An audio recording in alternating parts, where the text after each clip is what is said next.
Hey everyone, welcome back to the Majesty of Reason. I'm Joe Schmid, and today I'm giving you one of the most comprehensive treatments of the modal ontological argument in existence. In fact, most of this video is based on something I wrote for the Stanford Encyclopedia of Philosophy entry on ontological arguments, which I've co-authored with Graham Oppy and Josh Rasmussen. Unfortunately, one of the things I wrote was too long to be included, and we had to significantly condense it to fit into the main SEP entry. So here you're getting access to the cutting-edge research I did for it, much of which will only be publicized on my channel. And if that isn't cool enough to smash the like button and leave a comment, I don't know what is. So let's say our prayers to the almighty algorithm and then dig in.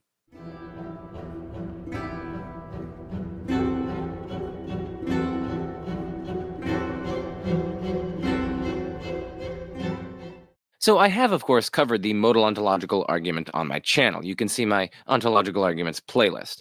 But this video is unlike any other, and I think the following outline will make that clear. First, we'll be going over the general structure of the modal ontological argument. Then we'll be looking at a representative modal ontological argument, and then we'll look at a simpler variant in Section 3. In Section 4, I'll outline the main ways that people have gone about criticizing the modal ontological argument, after which we will have a systematic investigation into symmetry breakers, and I'll explain what those are in due course. We're going to be covering here pretty much all of them that are on the market. I left off one that James Henry Collin recently published an analysis, and I've published a response and analysis as well. That one I judged a bit too technical to be included, and after we go through each of these symmetry breakers, we shall conclude. Patrons, of course, have full access to the extremely juicy 15,000-word-long script, along with lots of other amazing and exclusive goodies. The link to sign up is in the description, and thanks for even considering that.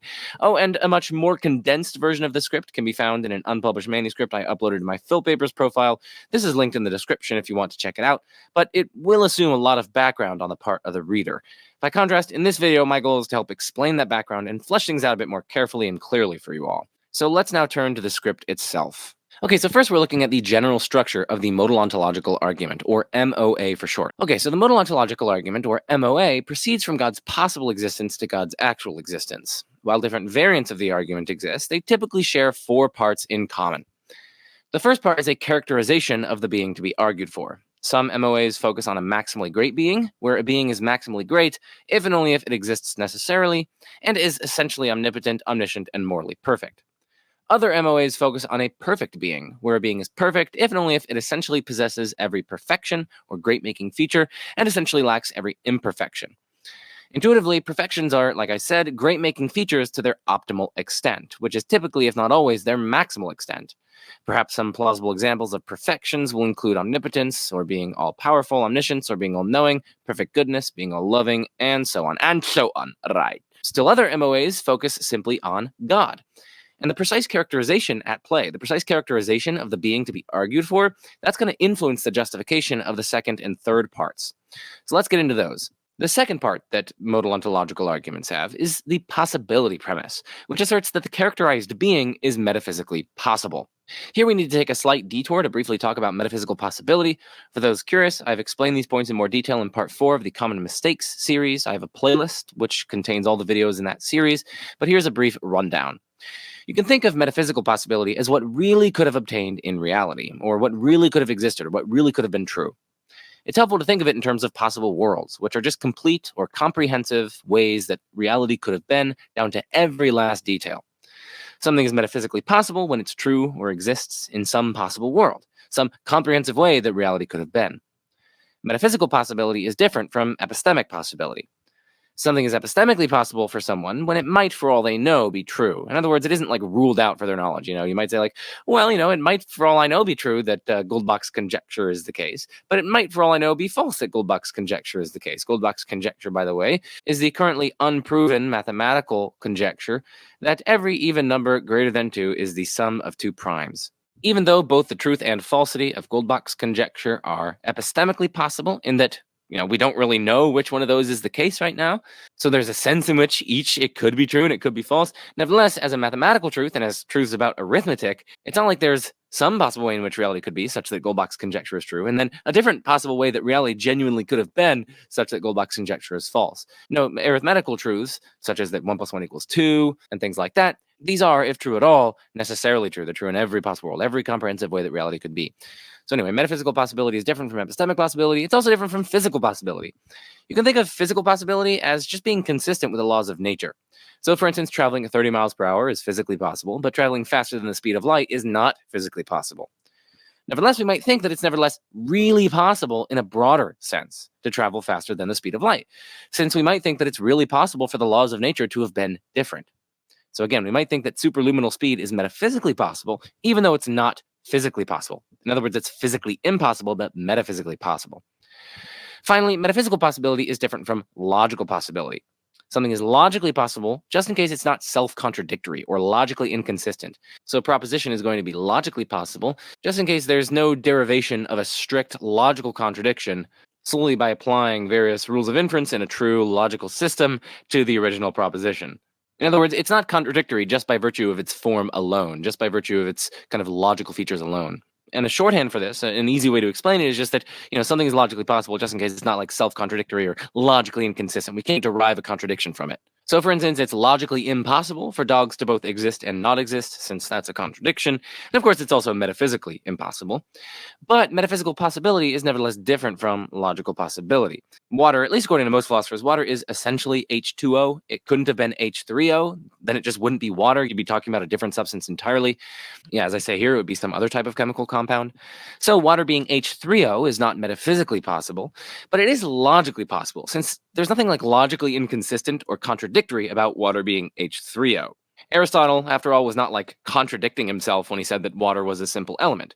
He was wrong, of course, but he wasn't guilty of being like logically inconsistent. You can't derive a strict contradiction solely from the statement water is H3O. You'd have to add, for instance, other sorts of things like water is H2O and H2O is different from H3O. But those, of course, are not themselves logical truths. Likewise, as I say here, Joe is identical to a poached egg. That's logically possible. If you formalize this in logic, it's, something, we'd have to introduce an individual constant to refer to me, but it'd just be something like, there is an X such that J is identical to X and X is E. So that would be a predicate that stands for is an egg. And also X is P. So that would be a predicate for stands for X is poached. And that form of statement is totally consistent. You're not going to be able to derive a logical contradiction from that form of statement. But nevertheless, I couldn't have been identical to a poached egg. That wouldn't be me. And so it's not metaphysically possible, even though it's logically possible. Okay. But anyway, back to the 4 parts of the modal ontological argument. This is really important going forward. We're going to be using metaphysical possibility going forward quite a lot. So that's why we need to take the time here at the beginning to explain it. So again, modal ontological arguments share in common 4 parts. The first part is a characterization of the being to be argued for. Like, are we arguing for God? Are we arguing for a perfect being? Are we arguing for a maximally great being? What are we arguing for? The second part is the possibility premise, which asserts that that being in question is metaphysically possible. The third part is the necessity premise, which asserts that the characterized being would be a metaphysically necessary being. In other words, in any possible world in which the being exists, it is necessary that said being exist. The fourth and final part is a modal logic that 1, accurately captures or represents a metaphysical modality, and 2, is strong enough to validate an inference from the possible necessary existence of X to the necessary existence of X, or at least minimally to the existence of X. So let's break this down. Modal logic is the study of valid inferences concerning possibility and necessity. Right, so logic, that's just the study of valid inference. That is the study of what follows from what. So for instance, here's something that logic studies. Does Q follow from either P or Q and not P? Modality just refers to the way in which something exists or the way in which something is true. With the type of modal logic we're interested in here, these are the ways in which something might be true or might exist that concern us. It's really necessity and possibility. So the little box here that represents necessarily, or it is necessary that. So for instance, box P is it is necessary that P, or necessarily P, or it is necessarily the case that P, or it is necessarily true that P. Okay, all those are equivalent. And that's what the box means. It means necessarily. And the diamond means possibly. So if you see a diamond P, that means possibly P, or it is possible that P, or it is possibly the case that P, or it's possibly true that P, or P is possible. And box P can mean P is necessary as well. So yeah, to say that P is necessarily true, that's like box P. Or in other words, it's not possible that not P. You could say P is necessarily false. It's necessarily not the case that P. Or it's not possibly the case that P. It's not possible that P. That means P is necessarily false. Or P could be possibly true. So it's possible that P, or in other words, it's not necessarily false that P. Another sort of modality that modal logic concerns itself with is possible falsehood, right? So P is possibly false. In other words, it's possibly not the case that P, or it's not necessary that P, or if it's not necessary, then it could be false. It's possibly false. And then to say that P is contingently true is to say that, well, P is true, but it's possible that P is false. So it's possibly the case that not P. And to say that P is contingently false is to say that it's not the case that P, right? So it's false that P, but it is possible that P is true, right? So it's false, but it's possibly true. And then sometimes you'll hear people say P is contingent, and sometimes that'll be defined as being both possibly true and possibly false. So again, logic is just the study of valid inference. Modality just refers to the way in which something exists or the way in which something is true or false. And I just went through various different ways in which something can be true. And it's also easy to see how these relate to the necessary or contingent existence of something. So for instance, something necessarily exists just in case the proposition expressing that it exists is necessarily true. If we want to interpret these various operators as metaphysical possibility and necessity, then we want the system of modal logic that we choose to accurately represent metaphysical modality. In other words, we want it to accurately capture or accurately represent what's metaphysically possible and what's metaphysically necessary. Oh, and by the way, a system of modal logic is basically just a language, right? So it gives you your P's and your Q's and your boxes and your diamonds and your conjunctions and your negations and whatnot. So it's got the language there. You also add in some axioms. So for instance, one axiom might be if P, then it's possible that P. That might be one axiom that you add in. And also rules of inference. So things that allow you to go from a statement and validly infer another statement from that. So a system of modal logic is basically all that together. So again, if we want to interpret these operators as metaphysical possibility and necessity, then we want the system of modal logic that we choose to run our modal ontological argument, we want it to accurately represent metaphysical modality, because again, that's the modality at issue in the argument. For instance, if our logical system has this as an axiom, if P, then it's possible that P, then we want to make sure that this is true when we interpret diamond P, or possibly P, as it is metaphysically possible that P. And in this case, that's correct, right? If P is true, well, then clearly is metaphysically possible, right? If something holds in the actual world, then clearly it holds in some possible world. That is, it's true in some comprehensive way that reality could be, namely the actual comprehensive way that reality is. So then, the system of modal logic that we use to run the modal ontological argument, that we use to kind of validate the inference from its premises to its conclusion, the system of modal logic that we use for that should accurately capture or accurately represent metaphysical modality in this sense. Typically used here is what's called System S5, but weaker systems like System B have been used as well. Do not worry about what those sorts of systems are. I'll explain everything you need to know in this video. We're not going to get into all the nitty-gritty details of modal logic. But yes, those are the 4 parts of a modal ontological argument. First, we characterize the being to be argued for. We say it's either God or like a perfect being or a maximally great being. Second, we have a possibility premise, which asserts that that being is metaphysically possible. Third, we have a necessity premise, which says that this being would basically be a necessary being. So in any world in which it exists, it's necessary that that being exists. And then the fourth part is a modal logic that accurately captures or represents metaphysical modality and also is strong enough to basically validate the inference at play in the modal ontological argument. So then, having covered these necessary preliminaries and articulated the common core behind ontological arguments, we can now turn to the ontological argument itself. And this is a sort of standard representative modal ontological argument. For simplicity, we're going to treat God as our characterized being, and we're going to let system S5 be our modal logic. Again, don't worry about what that is. I'll explain whatever you need in this video. So, with God as our characterized being and S5 as our modal logic, we can give a standard and representative formulation of the MOA as follows. Premise 1, possibly God exists. Premise 2, necessarily, if God exists, then it's necessary that God exists. And then the conclusion, so it's necessary that God exists. It follows from the first premise, the second premise, and system S5. So I will unpack this. This may not make much sense right now, but I will unpack it. So notice the 4 general parts here. First, we have the characterization of the being in question. We characterize it as God. Second, we have the possibility premise. That's just this first premise here. It's stating that that being is possible. Third, we have the necessity premise, right? That's premise 2. This is saying that in any world in which God exists, it's necessary that God exists. In other words, the following is true in every possible world. If God exists, then God necessarily exists. This is basically just saying if God existed at all, he'd be a necessary being. That's basically what that's saying. If God existed at all, he'd be a necessary being. So that's the third part of modal ontological arguments. And the fourth part here is the modal logic, which validates the inference from the possibility premise and the necessity premise to the conclusion. And again, so let's talk through this argument. So according to premise 2, it's true in any possible world in which God exists that it is necessary that God exists. And according to 1, there is indeed some possible world in which God exists. And if you put those two together, if it's true in any possible world in which God exists, that he necessarily exists, and if there is indeed some possible world in which God exists, well, then it's going to follow that there's some possible world in which it's necessary that God exists. In other words, it's possibly necessary that God exists. Now, by the characteristic axiom of SI, this is one of its axioms, if it's possibly necessarily the case that P, then it's just necessarily the case that P. And so it follows that it's necessary that God exists, given that axiom, right? We just concluded that it's possibly necessary that God exists, and possibly necessarily P implies necessarily P by that axiom. And so it follows that it's necessary that God exists by a different axiom, which is called axiom M, which says that if it's necessarily the case that P, then it is the case that P. It then follows that God exists. So that's sort of how the argument works. Now, before turning to how one might criticize the argument, let's get a simpler variant of the modal ontological argument, or MOA, on the table. So here's a simpler variant. Premise 1, God's existence is possible. Premise 2, God's existence is either necessary or impossible. And so it follows that God's existence is necessary, right? If God's existence is either necessary or impossible, and his existence is possible, well, then it's not impossible, right? And so by premise 2, since God's existence is either necessary or impossible, and it's not impossible, it follows that God's existence is necessary. Now, technically speaking, this argument doesn't even need system S5 to be valid, although the motivation for premise 2 arguably needs to appeal to a system like B or S5. So this is just a technical point, but 2 doesn't actually follow from defining God as a necessary being unless we bring in a hefty system of modal logic like B or S5. Still, I wanted to share this argument because its surface form is a lot simpler and more understandable compared to the one that we covered in the last section.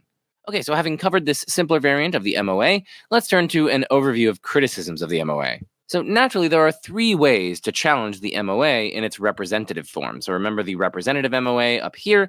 We got the possibility premise, we got the necessity premise, and we got the conclusion, which follows by system S5. And actually, technically speaking, you don't need a system as strong as S5 to validate this. You could use system B to get this conclusion as well. But anyway, back to the 3 ways that one can challenge the MOA in its representative form. These 3 ways correspond to the final 3 parts of the general structure of MOAs, which again, recall, were the possibility premise, the necessity premise, and the modal logic. So first, one can challenge the inference from premises 1 and 2 to 3 by challenging whether the modal logic underlying the argument accurately captures metaphysical modality. So for instance, philosophers like Hugh Chandler and Nathan Salmon have challenged system S5, although technically speaking, this is so technical. This is going to make no sense. I'm sorry, but I have to note this. Technically speaking, the aspect of system S5 that they challenge isn't needed to validate the inference from 1 and 2 to 3. But anyway, that's just an example of philosophers who have challenged system S5. A lot of philosophers have challenged system B and system S5, specifically aspects of them that are needed to validate the inference from 1 and 2 to 3.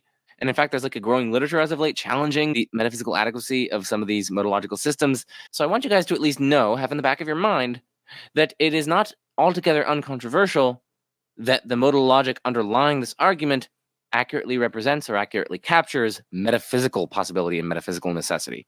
Although, roughly speaking, it does seem to be that, like, at least the majority of philosophers think that it does. So keep that in mind as well. As I say here, we won't be exploring this sort of criticism of MOAs in this video, mainly because it's too technical to cover in video format without presupposing significant background in modal logic. So let's move on to the second way to challenge the MOA, which is to challenge the necessity premise.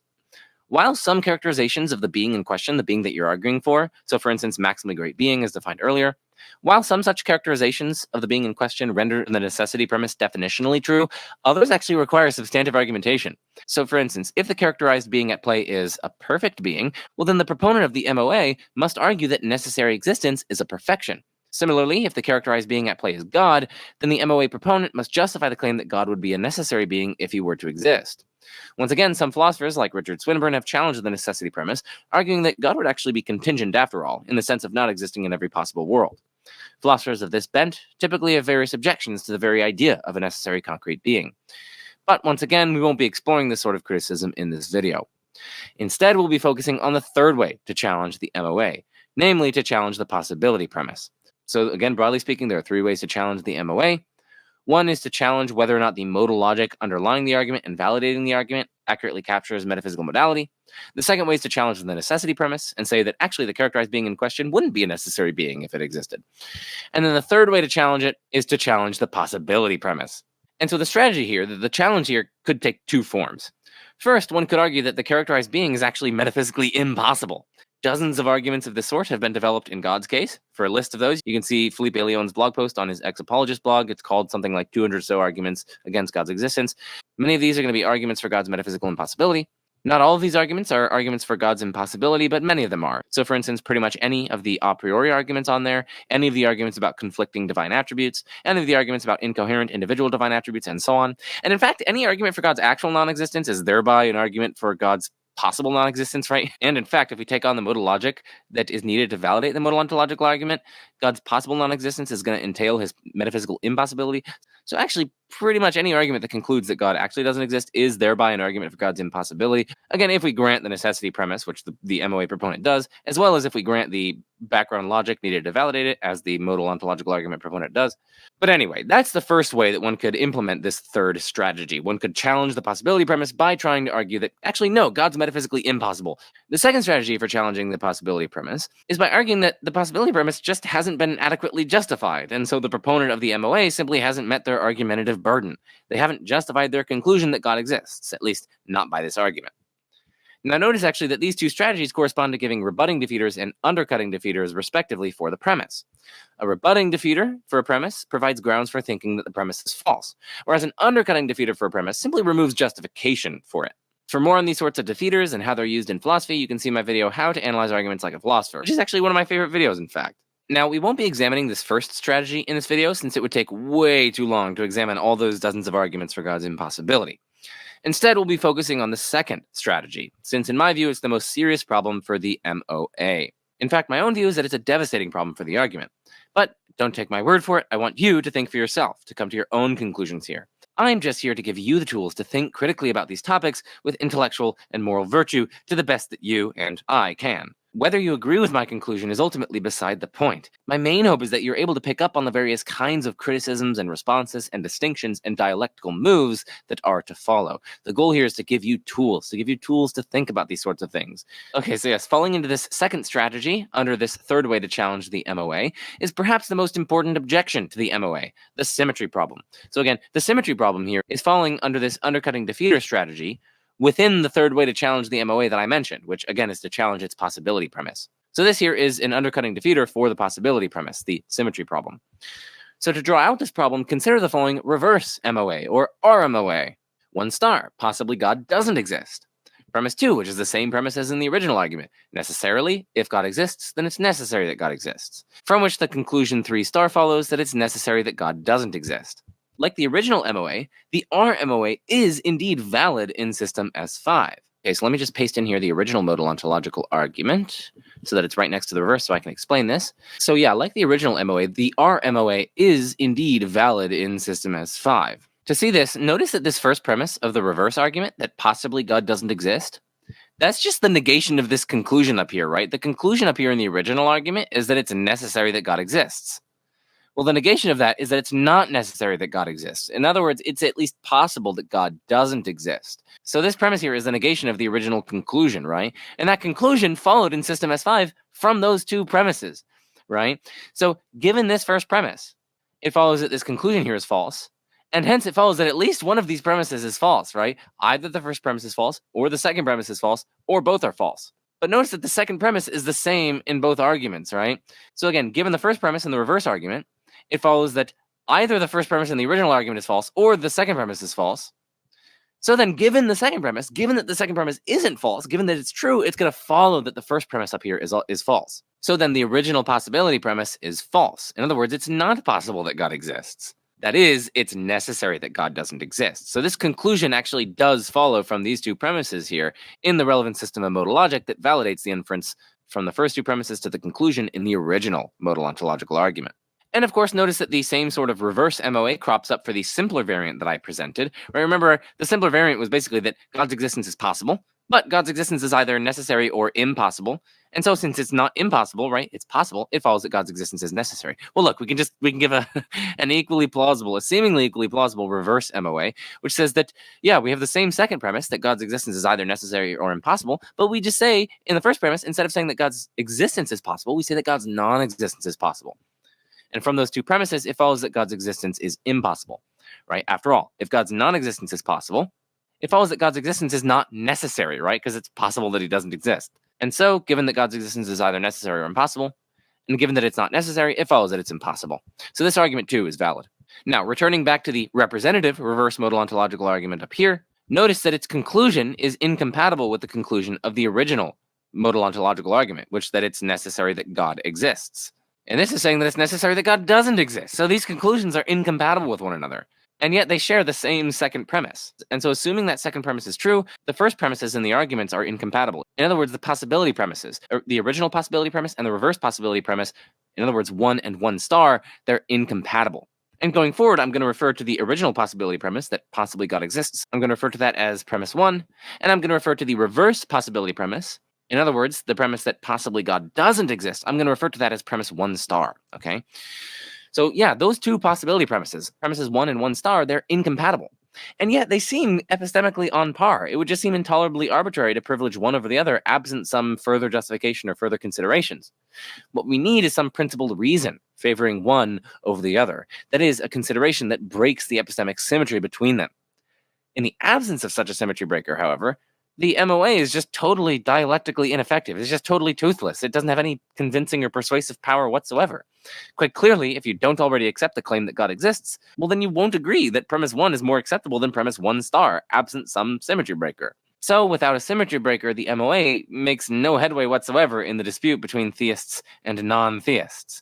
In other words, without a symmetry breaker, the MOA just fails. It gives us no good reason to think that God exists, for there would be no good reason to prefer premise 1 over premise 1 star. That is, the original possibility premise over the reverse possibility premise. The natural solution to the symmetry problem, of course, is to offer a symmetry breaker favoring premise 1 over premise 1 star. Of course, categorization problems loom on the horizon here. So, for example, many such symmetry breakers appeal to premises that aren't a priori. In other words, they aren't justified independently of experience, and so they threaten the MOA's status as a properly ontological argument. And furthermore, even if they only appeal to a priori premises, symmetry breakers may still represent distinct ontological arguments in their own right, that is, distinct from the MOA. But notwithstanding these kinds of categorization concerns, the MOA debate has centered around symmetry breaking, and hence symmetry breakers merit consideration here, which brings us to the fifth and juiciest section of this video, which is on symmetry breakers. Alright, so symmetry breakers have two parts. First, it's argued that satisfying some condition or conditions C lends credence to metaphysical possibility. So in other words, if some proposition satisfies a certain condition C or certain conditions C, then that gives us some reason to think that that proposition is metaphysically possible. And by lends credence to here, we mean either satisfying condition C entails metaphysical possibility, or maybe it makes it probable, so it probabilifies it, or maybe satisfying condition C, maybe that provides a defeasible presumption of metaphysical possibility, as in we should presume that anything satisfying C is possible unless given good reason to think otherwise. Or satisfying condition C constitutes non-negligible evidence for metaphysical possibility. That's what we mean when we say satisfying condition C lends credence to metaphysical possibility. It means when a proposition satisfies C, that either entails or makes probable, or at least gives us some sort of reason to think that the proposition is metaphysically possible. So that's the first part of a symmetry breaker. It's like a modal principle saying that, whatever satisfies this condition C, its satisfying C gives us reason to think that it's metaphysically possible.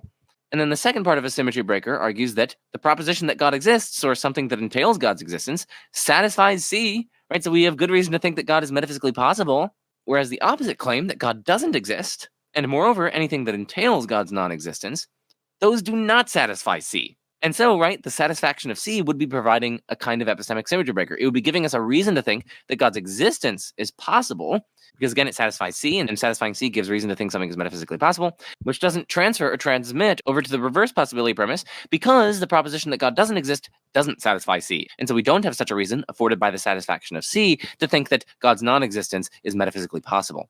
And God here is just a placeholder for the MOA's characterized being. Okay, so given that symmetry breakers have these two parts, three general questions are relevant for assessing symmetry breakers. First, we need to ask, does the satisfaction of condition C actually lend credence to metaphysical possibility? Does that actually give us good reason to think that something's metaphysically possible? The second thing that we need to ask is, well, does the proposition that God exists, or some other proposition that entails God's existence, does that satisfy C? Does that actually satisfy that condition? If it doesn't, well, then the symmetry breaker hasn't actually pinpointed something that supports God's possibility. Because although C might lend credence to metaphysical possibility, God's existence doesn't actually satisfy C. And again, we have to also check whether things that entail God's existence satisfy C. Third, we also need to ask whether or not God's non-existence satisfies C. In other words, does the proposition that God doesn't exist, or something that entails as much, satisfy C? If it does, well then again, we haven't broken symmetry, because although C may very well support metaphysical possibility, and although God's existence may satisfy C, if God's non-existence also satisfies C, then we haven't actually differentially supported one possibility premise over the other. We've just pinpointed something that equally supports the metaphysical possibility of God's existence and God's non-existence. And of course, that doesn't break symmetry between the two, does it? A symmetry breaker succeeds only if the first and second questions are answered yes, right? So the satisfaction of C does need to lend credence to metaphysical possibility, and moreover, God's existence or something that entails as much does have to satisfy C. And moreover, a symmetry breaker succeeds only if the third question is answered in no. It has to not be the case that God's non-existence satisfies C. And it also has to be the case that nothing that entails God's non-existence satisfies C. Naturally, then, objections to symmetry breakers generally challenge one or more of these answers to these questions. And by the way, I'm speaking in abstract terms here because these are incredibly powerful tools. Whenever you come across someone trying to break the symmetry between the original possibility premise and the reverse possibility premise, by the way, this happens all the time with the babes in the gym. They're always trying to break symmetry. Whenever you come across someone trying to offer a symmetry breaker, try to identify what they're saying supports metaphysical possibility. Try to assess whether or not God's existence actually satisfies that condition. And try to also assess whether God's non-existence or anything that entails God's non-existence satisfies that condition. These are incredibly powerful tools that you can use to assess literally any symmetry breaker. This is literally a step-by-step question guide that you can go through to assess the symmetry breaker. Try to identify whatever condition that they're saying supports metaphysical possibility. Then just ask yourself, does it actually support metaphysical possibility? For instance, would being conceivable support metaphysical possibility? Then ask, does God's existence or something that entails God's existence actually satisfy that condition? For instance, is God's existence actually conceivable? And then thirdly, you need to ask, does God's non-existence also satisfy that condition? Or does something that entails God's non-existence satisfy that condition? So for instance, is God's non-existence conceivable? Or is there some conceivable world or situation which is incompatible with God's existence? Like a non-theistic religious ultimate, or a world that's so full of atrocious suffering without goods accruing therefrom that God would never be permitted to actualize it. And so it's a world that's incompatible with God's existence. Are those also conceivable? As I say here, these are incredibly powerful tools for your philosophical toolkit to be able to have these here. That's why I'm including this, because it's like an abstract formula that you can use and apply to literally every single symmetry breaker. And if you pay close attention, actually, going through the symmetry breakers later on, all three of these questions they come up. Basically, when I was writing this, I was going through the symmetry breakers with just these three questions in addition to other questions. I had these three questions in mind, and I was just asking myself systematically for each such symmetry breaker. Do they satisfy these? Okay, so in the video sections that follow, I'll tour extant symmetry breakers and objections thereto. I don't have the space to pursue in significant depth the symmetry breakers and all the possible objections thereto.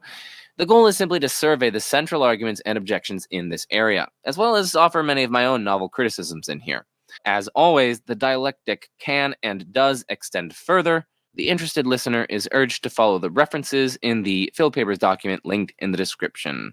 Oh, and again, bear in mind that, going forward, whenever I say premise 1, I'm referring to the original possibility premise that says, possibly God exists. And whenever I say premise 1 star, I'm referring to the reverse possibility premise, namely, that possibly God doesn't exist. Okay, that's going to be very important going forward, so do not lose that. All right, on to the first symmetry breaker. Right, so if we presume something's possibility, right?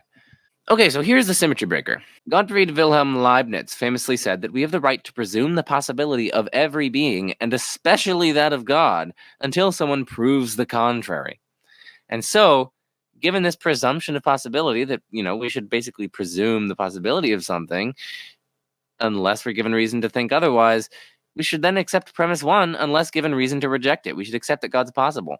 And so the guiding idea here is that there's always a presumption that something is possible unless and until we have been given grounds for thinking that it's impossible. Take unicorns. It seems like we should treat them as possible by default until someone gives us grounds to think that they're somehow impossible. Say because there's some hidden inconsistency in the concept of a unicorn or for some other reason. And this doesn't just apply to unicorns, of course. It would also apply to leprechauns and philosophically informed new atheists or philosophically informed presuppositional apologists. Although, there's definitely doubt as to whether or not those are possible. But, or competent Twitter users. Okay, no. But yeah, it doesn't just apply to unicorns. It applies to anything we might choose, including God. So consequently, we should presume that God is possible until we're given grounds to think otherwise. And so we've broken symmetry. We should presume that premise 1 is in fact true. Okay, on to some objections. So, first, as philosopher Robert Adams points out, it seems equally legitimate to presume the possible non existence of any being unless given good reason to think that it's necessary that such a being exists. But then we're equally entitled to presume premise one star, and so symmetry is restored. So, take the unicorn again. Okay, even if we granted that we should presume that it's possible, it seems like we should also treat its non existence as possible by default until someone gives us grounds to think that it's necessarily the case that there are unicorns. Both are possibility claims, right? The possible existence of something and the possible non existence of something. And once more, this doesn't just apply to unicorns, right? It applies to anything we might choose, including God. And so then we should presume that God's non existence is possible until given grounds to think otherwise. And so symmetry then has not been broken. Second, it's not clear why we should take such a freewheeling approach to modality that's suggested in this presumption of possibility symmetry breaker. Why not instead adopt agnosticism about modal claims, especially highly theoretical ones, very removed from our ordinary humdrum experience, unless given reason to think that they're true? I don't know, it seems to me that in cases like that, we should simply suspend judgment on whether the entity in question is possible. If you're coming to me and there's this question, it's is it possible for there to be an impersonal ultimate reality, which is pure consciousness itself? I don't know. Why should I presume that that's even possible? I don't see any good reason to think we should do that. A third problem here is that, as J.H. Sobel points out in his masterpiece Logic and Theism, the presumption of possibility actually leads to inconsistent presumptions.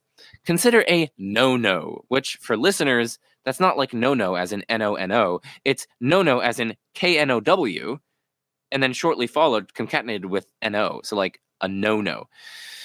So consider a no-no, which is a being which knows that no perfect being, or no God, exists. This particular example is actually taken from Peter van Inwagen. According to the presumption of possibility thesis that Leibniz espoused earlier, we should presume that such a being is possible. We should presume that a no-no is possible. But the possibility of such a being actually entails the possible non-existence of a perfect being, or the possible non-existence of God, since one can only know that P if P is true. Knowledge, after all, is factive. This is uncontroversial. Hence, we should likewise presume the reverse possibility premise 1 star. Not only does this restore symmetry, right, so we don't actually have a symmetry breaker on our hands, but it also entails inconsistent presumptions, which just seems absurd. If you have a principle which entails that we should presume both P and not P, you have a bad principle, because we shouldn't we shouldn't have inconsistent presumptions. And so we should therefore reject the presumption of possibility, at least in its general and unqualified form. And again, at least in cases of symmetric but inconsistent possibilities. And also, note that we don't have to focus specifically on a no-no here. The same point can also be made with other beings whose possibility entails the reverse possibility premise 1 star. In other words, whose possibility entails the possible non-existence of God. Okay, so consider a menpri. A menpri is a contingent being enjoying mental privacy, by which I mean only that being knows the contents of its mind.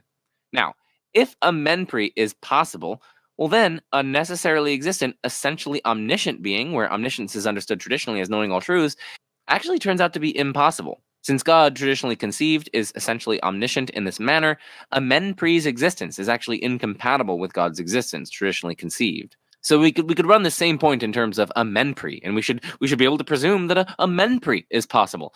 But if a menpri is possible, well, its possible non-existence entails God's possible non-existence, and so we've just restored symmetry. Or consider a uninon, okay? A uninon. That is a uniquely necessary or uniquely independent non-God or non-perfect concrete thing, where a concrete thing is uniquely necessary, just in case it's the only concrete thing that exists necessarily, and where a concrete thing is uniquely independent, just in case it's the only concrete thing that exists independently. Examples of uninons might include Graham Oppy's ultimate naturalistic singularity, Mai and Daniel Linford's naturalistic atemporal wave function that we talk about in our book Existential Inertia and Classical Theistic Proofs, the Brahman of Advaita Hinduism understood impersonally, the Neoplatonic One understood impersonally, the Tao understood impersonally again, Jonathan Schaffer's priority monist cosmos, a necessary foundational quantum field, various quasi-theistic and non-theistic religious ultimates, and so on ad nauseum. These are all examples of uninons, things that are characterized as a unique fundamental reality, but which isn't God. Since if God were to exist, God would be necessary and essentially independent, it follows that a uninon's existence is incompatible with God's existence. And so again, if we were able to presume the possibility of any being that we choose, well then we could just choose a uninon. We'd be able to presume its possibility, but its possibility entails God's possible non-existence, thereby restoring symmetry. Likewise, we could consider a suff life. This is a being whose life is filled with and exhausted by such horrific suffering that no being is morally permitted to actualize a world in which a suff life exists. So to see why a self-life's existence is incompatible with God's existence, I mean, suppose that a self-life exists. Well, then, if God exists, God will have actualized a world in which a self-life exists, and hence God would have done something morally impermissible. But God, qua essentially morally perfect, can't do something morally impermissible, and so a self-life's existence is incompatible with God's existence.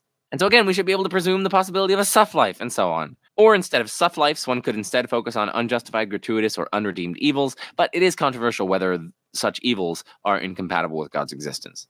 These characters here will show up later, right? A no-no, that's going to show up later. A menpre, that's going to show up later. And these are all named, accordingly. A no-no is a being that knows that there's no God. A menpre is a being enjoying mental privacy, right? A uninon is a uniquely necessary or uniquely independent non-God thing, a uninon. A self-life is a being whose life is filled with horrific suffering that no being would be morally permitted to actualize a world in which it exists, etc. Okay, so these are named so as to be. Listen, I'm trying. These are named so as to be, convivial to understanding. That's like a GRE word, isn't it? Convivial. Oh my goodness, where did that come to me from? But yes, pay attention, because menpres, uninons, self-lifes, and a no-no, these will come up later. Okay, so that's the first symmetry breaker. In my view, it doesn't work for these various reasons that we've gone over. I gave at least 3, maybe 4. So let's turn to the second symmetry breaker, which is an appeal to conceivability. So the symmetry breaker here is just that, hey, God's existence is at least conceivable, right? It seems conceptually coherent. There's no evident contradiction in positing God's existence, and we can kind of imagine a world in which God exists, and we don't find any evident absurdity upon considering that world. So God's existence seems conceivable, at least in that sense. And conceivability, so the thought goes, is evidence for, it gives us some reason to think that something is metaphysically possible. We tend to think that the Earth could have had a different, biological and geological history. The universe could have developed in different ways. Why do we think that? Well, because, we can easily imagine that sort of thing. We can sort of picture it in the mind's eye. We don't find any evident absurdity. We don't find any contradiction. And maybe it even strikes us as possible upon conceiving of it. So the thought here is that conceivability at least provides some support for metaphysical possibility. And since God's existence is conceivable, it follows that conceivability supports the original possibility premise 1. And note here that the symmetry breaker here could be run in terms of conceivability entailing possibility, or conceivability providing a defeasible presumption in favor of something's possibility, etc. Okay, so there are different ways to run this sort of symmetry breaker, and a number of these symmetry breakers. So then, what are some objections to this style of argument? Well, I think the first and most serious problem with this symmetry breaker is that God's non-existence also seems conceivable. Right? It seems like we can easily imagine worlds where God doesn't exist, and it's not like we find any evident absurdity or just patent contradiction that strikes us as manifest upon just considering that sort of world. After all, it seems like we can imagine an empty world, by which I mean a world that's devoid of any concrete object.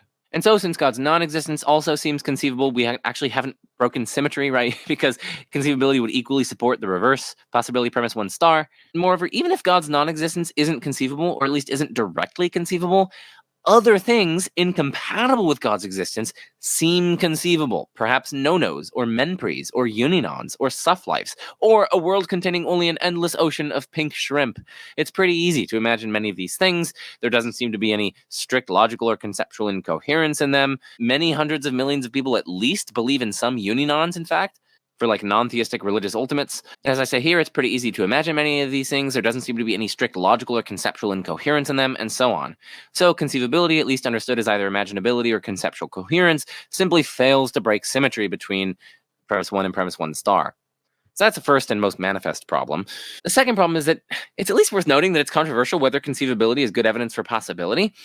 If you want a survey of some of the central arguments for a mitigated or moderate modal skepticism about the evidential value of conceivability and imaginability and other such appeals when it comes to cases far removed from our ordinary experience, like the case of God's existence, you can see pages 24 to 29 of Josh Rasmussen and Felipe Leon's 2019 book, Is God the Best Explanation of Things?, as well as the many manifold references therein to, philosophers like Peter Van Inwagen, Bob Fisher, and others.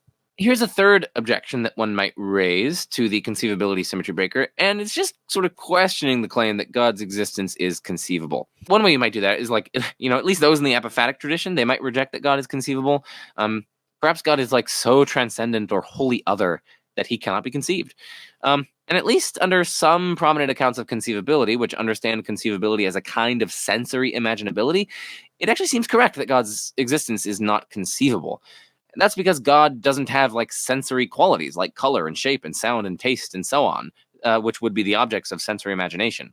Of course, understanding conceivability as imaginability is not the only way to understand it, but I still think this is at least an important point to highlight here. Proponents of this symmetry breaker really do need to roll up their sleeves and tell us, like, what exactly do they mean by conceivability?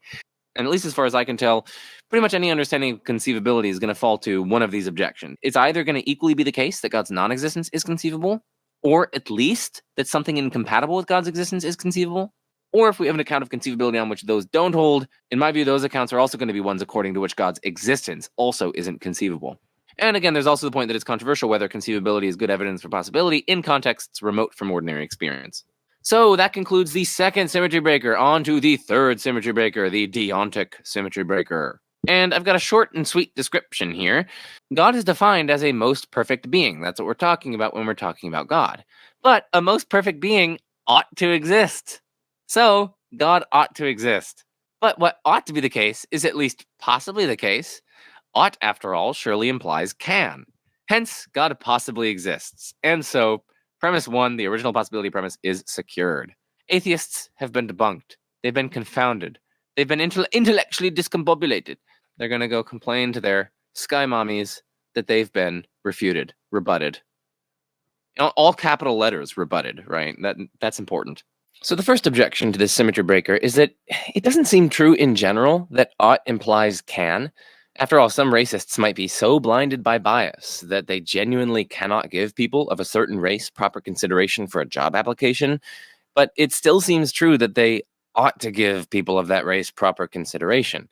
Likewise, some flat earthers might genuinely be unable to update their beliefs about the shape of the earth in light of evidence that they come across that it's round, but it still seems like they should update their beliefs on the basis of that evidence. If all this is right, then oughts do not in general imply corresponding possibilities. And it's worth noting that the ought implies can principle has come under sustained attack as of late by a wide range of philosophers. But it's also defended, of course, by a wide range of philosophers, so let's not get misleading impressions here. A second objection is that, as Bill Vallicella and Yujin Nagasawa note, it's not actually clear that oughts are even applicable to non-agential contexts. That is, in contexts where something X isn't under any agent's control, it's not clear how it could be that X ought to be the case. So yeah, a non-agential context is just a context where we're talking about something that isn't under any agent's control. So like supposing that the sun rising tomorrow is not under any agent's control, well then we'd here be in a non-agential context. And it's not clear how it could be when we're in such contexts that the thing which isn't under any agent's control like ought to be the case. Like it ought to be the case that the sun rises. It's not clear that oughts are applicable in those sorts of contexts.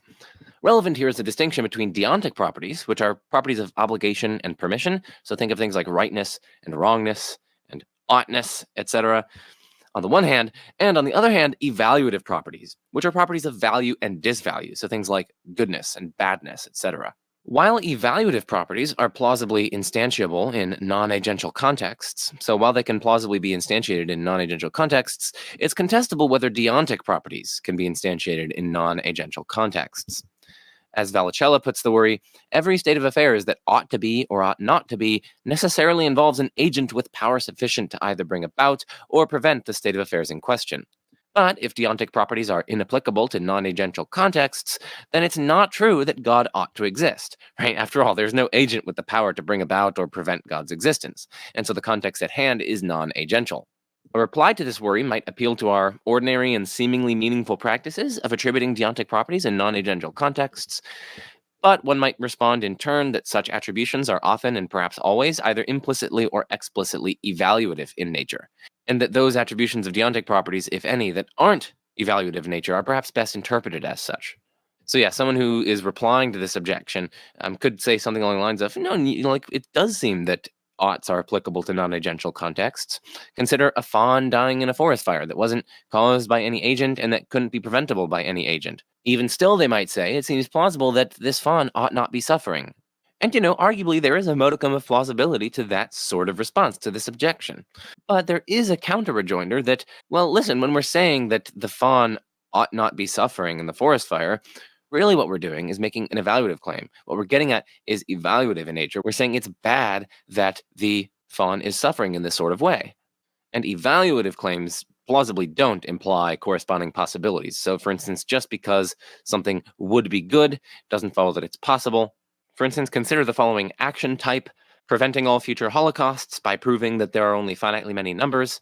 If someone were to perform that action, it would be good, but it's certainly not possible. So, from the fact that something would be good if it were to exist, it doesn't follow that it's actually possible.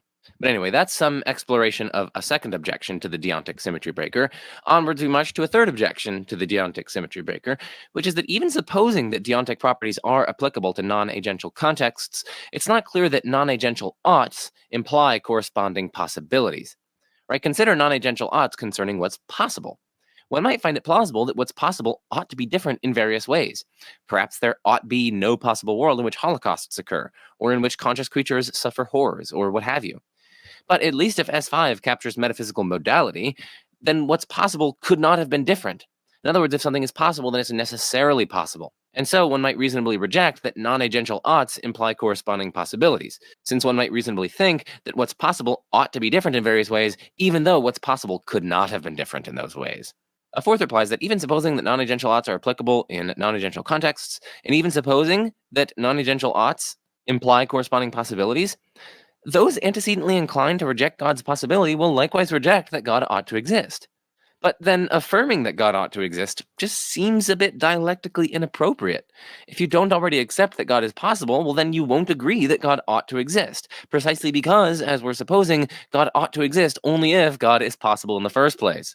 Both Patrick Grimm and Bill Vallicella make similar dialectical criticisms, by the way.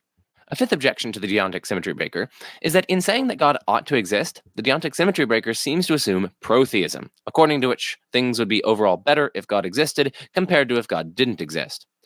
But it's at least worth noting that protheism is controversial, and the symmetry breaker's success here is hostage to settling the pro-antitheism debate in favor of protheism.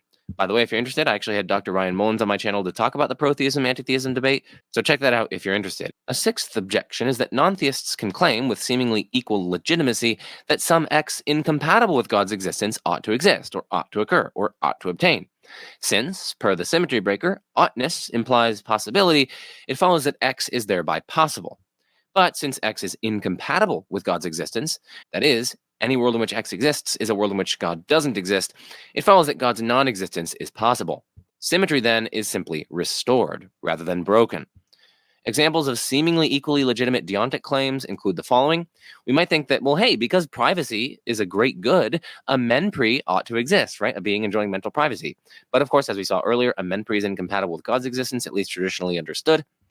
Likewise, one might think that some uninon ought to exist, a uniquely necessary or uniquely independent non-God thing. For example, impersonal understandings of Brahman, impersonal understandings of the Neoplatonic One, impersonal understandings of Plato's form of the good, etc. But alas, as we saw, uninons are incompatible with God's existence. And moreover, and I think this point is really interesting, plausibly, someone's central life projects based on defending and furthering the truth in an intellectually and morally virtuous manner ought not be frustrated. Call this the centrality thesis. So the centrality thesis is just that someone's central life projects, based on defending and furthering the truth in an intellectually and morally virtuous manner, ought not be frustrated. That seems pretty plausible. At least if we have some background conditions in place that aren't going to be relevant for the point that I'm about to develop. For instance, that their central life projects don't involve doing various moral wrongs. So yes, call this very plausible thesis the centrality thesis. Importantly, though, many people's central life projects constitutively involve non-theistic visions of ultimate reality, such that if those views are false, if those non-theistic views are false, well, then their projects are ultimately frustrated. And many such people, ranging from adherents of non-theistic religions to devotees of polytheism to staunch advocates of naturalistic atheism, many such people virtuously defend and further their respective views. So, now assume for conditional proof that some such non-theistic project P ought not be frustrated. Well, since we're granting that oughtness implies possibility, it follows that P is possibly not frustrated. But recall that P constitutively involves some non-theistic view of ultimate reality, and so P is frustrated in any world in which God exists. Since P is possibly not frustrated, it follows that God's non-existence is possible. So, by conditional proof, if P ought not be frustrated, well then it's possible that God doesn't exist. And we therefore have competing incompatible ought claims on our hands. On the one hand, that P ought not be frustrated, and on the other hand, that God ought to exist. Plainly enough, if you don't already accept theism, well, then you won't grant that that second ought claim is more acceptable than the first, assuming, of course, that you grant the centrality thesis. For instance, if you're an atheist, then, assuming you grant the centrality thesis, you'll clearly accept that first ought claim, that P ought not be frustrated, over the second one, that God ought to exist. Because again, if you're an atheist, you think atheism is a true view. And by the centrality thesis, if you think that people are defending and furthering this truth in an intellectually and morally virtuous manner, then their life projects which involve doing that ought not be frustrated. And so if you're an atheist who accepts the centrality thesis, clearly you're going to be thinking that this first ought claim is more acceptable than the second ought claim. But then the symmetry breaker at hand just makes no headway in the dispute between theists and atheists, or between theists and various sorts of non-theists. Given the centrality thesis, which again is very plausible, the acceptability of that second ought claim over the first ought claim presupposes the acceptability of theism over atheism, or theism over these various other non-theistic worldviews. And hence the acceptability of that second ought claim over the first ought claim can't be used to non-question beggingly favor theism over atheism, or more precisely, the possible truth of theism over the possible truth of atheism. And so then we actually haven't broken symmetry here. The overarching point here is just that there are competing ought claims that are incompatible with one another, given the principle that this symmetry breaker itself relies on, that oughtness implies possibility.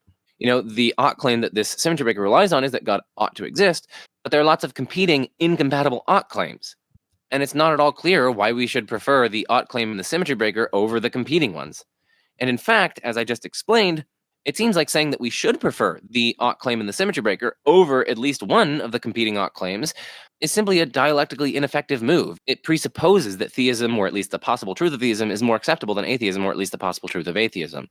So that is the sixth objection. Again, it's that the non-theist can claim with equal legitimacy that something incompatible with God's existence ought to exist, and hence is possible, and hence that God's non-existence is possible, thereby restoring symmetry between the original possibility premise and the reverse possibility premise. And so then we've covered 6 objections to this symmetry breaker, and we can move on to the next symmetry breaker, which is the Ontomystical symmetry breaker. Named after Indian philosopher Adi Samkara, Samkara's principle, or SP, states that whatever is presented to a conscious subject in a phenomenal or broadly perceptual experience is metaphysically possible. So, for instance, even if you're a brain in a vat, hands genuinely sort of appear to you in conscious experience, in a broadly perceptual experience. You have phenomenal or conscious experiences as of hands. And by SP, whatever is presented to a conscious subject in these sorts of experiences is metaphysically possible. So even if you're a brain in a vat and you don't actually have hands, this principle is saying that, well, you can at least conclude that hands are metaphysically possible. Likewise, even if perceptual experiences, for example, in imagination or in dreams, even if they don't give us any reason to think that what we experience therein is actually the case. So for instance, let's say, you have an experience of riding a unicorn or something like that. Nevertheless, by SP, those experiences do give us reason to think that what we experience, that what's presented to us in these sorts of experiences are indeed metaphysically possible, so that it would be metaphysically possible for there to be unicorns. So yeah, as I say here, even if the experience is not veridical, its contents are at least possible, or so says SP. But, and here's the kicker, many mystics in various religious traditions have had phenomenal experiences, or like broadly perceptual experiences, as of a maximally great being. And so a maximally great being is going to be possible by SP. So then, assuming that the characterized being in our original possibility premise is a maximally great being, we get the result that the original possibility premise is true. I've got a footnote here that says, like, minimally, phenomenal experiences consist in the seeming presence of an object to a conscious subject. And the idea here by SP is that whenever some object seems or appears to be the case to a conscious subject in one of these experiences, well, then we have good reason to think that that thing is metaphysically possible. The symmetry breaker then goes on to say that, well, actually, many people have had, these sorts of experiences as of God, or as of a maximally great being.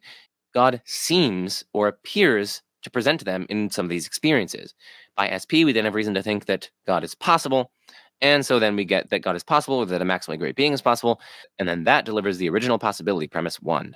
All right, so let's get into some objections, right? So first, it's not clear how to differentiate phenomenal experiences from other sorts of experiences. And as T. Ryan Byerly points out, this may hinder our ability to assess and justify the principle SP. Second, there seem to be counterexamples to SP, some of which serve duly to restore symmetry between premise 1, the original possibility premise, and premise 1 star, the reverse possibility premise. Here's just one of the 4 purported counterexamples that Byerly identifies. I'll go over several others in a second. So T. Ryan Byerly writes, I think this is a paper in International Journal for Philosophy of Religion that he published in response to this symmetry breaker defended by Alexander Pruss. I should have mentioned that earlier. This is a symmetry breaker that has been defended in a 2001 paper by Alexander Pruss. So here's just one of the 4 purported counterexamples that Byerly identifies. Assume that Kripke, Putnam, etc. are all correct in their claim that there are some empirical truths which are necessary truths, including the truth that water is H2O. It is no trouble to imagine the following scenario involving Sam, who we will suppose discovered that water is H2O. Just prior to discovering that water is H2O, Sam looked through his microscope at the molecular structure of water. There was a slight film on his lens, which caused it to seem to him as if the molecular structure of water is in fact H3O. It really seemed to Sam that water is H3O in that instance. Thus, by Sankara's principle, it is possible that water is H3O. But, according to our supposition, it is not possible that water is H3O. So we must reject Sankara's principle. Again, the same responses that Byerly mentioned above earlier in his paper in regard to his first 3 counterexamples will be on the table. As in those cases, however, it looks as if neither of the relevant responses will prove attractive. If Pruss insists that Sam's experience is not a phenomenal experience, his insisting will be totally lacking in force so long as he fails to offer a criterion for distinguishing between phenomenal and non-phenomenal experiences. If instead he insists that Sam has misidentified the content of his experience, we will wonder why it is that we should suppose this to be the case, while supposing it not to be the case that the high mystics similarly misidentified their experiences. As I note here, though, there are other purported counterexamples to SP if you're not convinced by that one. These may include the following. So in dreams, many people, myself included, phenomenally experience having the ability to fly at will. I think I've lucid dreamed maybe once or twice, probably twice in my life. I wish I could do it more, but hey, I'm grateful for being able to do it at all. And at least the first time I was able to do it, I noticed that I was in a dream. I'm like, oh my gosh, I'm just going to start flying. And I just willed myself to fly and I just flew around a city. So in dreams, many people, again, myself included, have had phenomenal experiences as of having the ability to fly at will. But, plausibly, humans essentially lack an ability to fly at will. And so it's not possible for us to have the ability to fly at will. So again, we have a counterexample to SP. It's not the case that whatever appears to be the case or seems to be the case in a broadly perceptual experience is indeed actually metaphysically possible. Likewise, in psychedelic experience, many people phenomenally experience severe time warping as well as other fantastical structural aberrations of time. But plausibly, such structural aberrations, of time itself, aren't possible. Moreover, in psychedelic experience, many people phenomenally experience ego dissolution, or the non-existence of the self, and/or identity with the universe or their surroundings, or even God. But plausibly, people are essentially selves and necessarily distinct from the universe and their surroundings and God. So again, just because something seems or appears to be the case in a kind of broadly perceptual or phenomenal experience, it does not follow that it's metaphysically possible. Contra the Sankara principle. In fact, as many scholars of mystical experience point out, among whom are Daniel Spencer, Walter Stace, Bernard McGinn, John McClintock, and James Strong, many mystics have had phenomenal experiences as of identity with God or ultimate reality. But, plausibly, mystics are necessarily distinct from God and ultimate reality. Moreover, as Walter Stace has pointed out, many Hindu mystics seem to have phenomenally experienced identity with Brahman or the universal self, while many Buddhist mystics seem to have phenomenally experienced an ultimate reality that isn't a supreme being at all. Not only do these experiences afford counterexamples to SP, but they also restore symmetry between the original possibility premise 1 and the reverse possibility premise 1 star, since, together with SP, these cases imply that possibly ultimate reality is not a maximally great being. And this in turn entails the possible non-existence of a maximally great being. Finally, many mystics also have phenomenologically monistic experiences, wherein the boundaries and individual identities of the world appear to evaporate, which R.C. Zahner characterizes as the experience of all as one and one as all.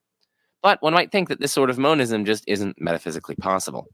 So yes, the broad point here in the second objection is just that there seem to be lots of counterexamples to SP, and some of them serve actually to restore symmetry between premise 1 and premise 1 star. So we don't actually have a good symmetry breaker on our hands, or so it seems.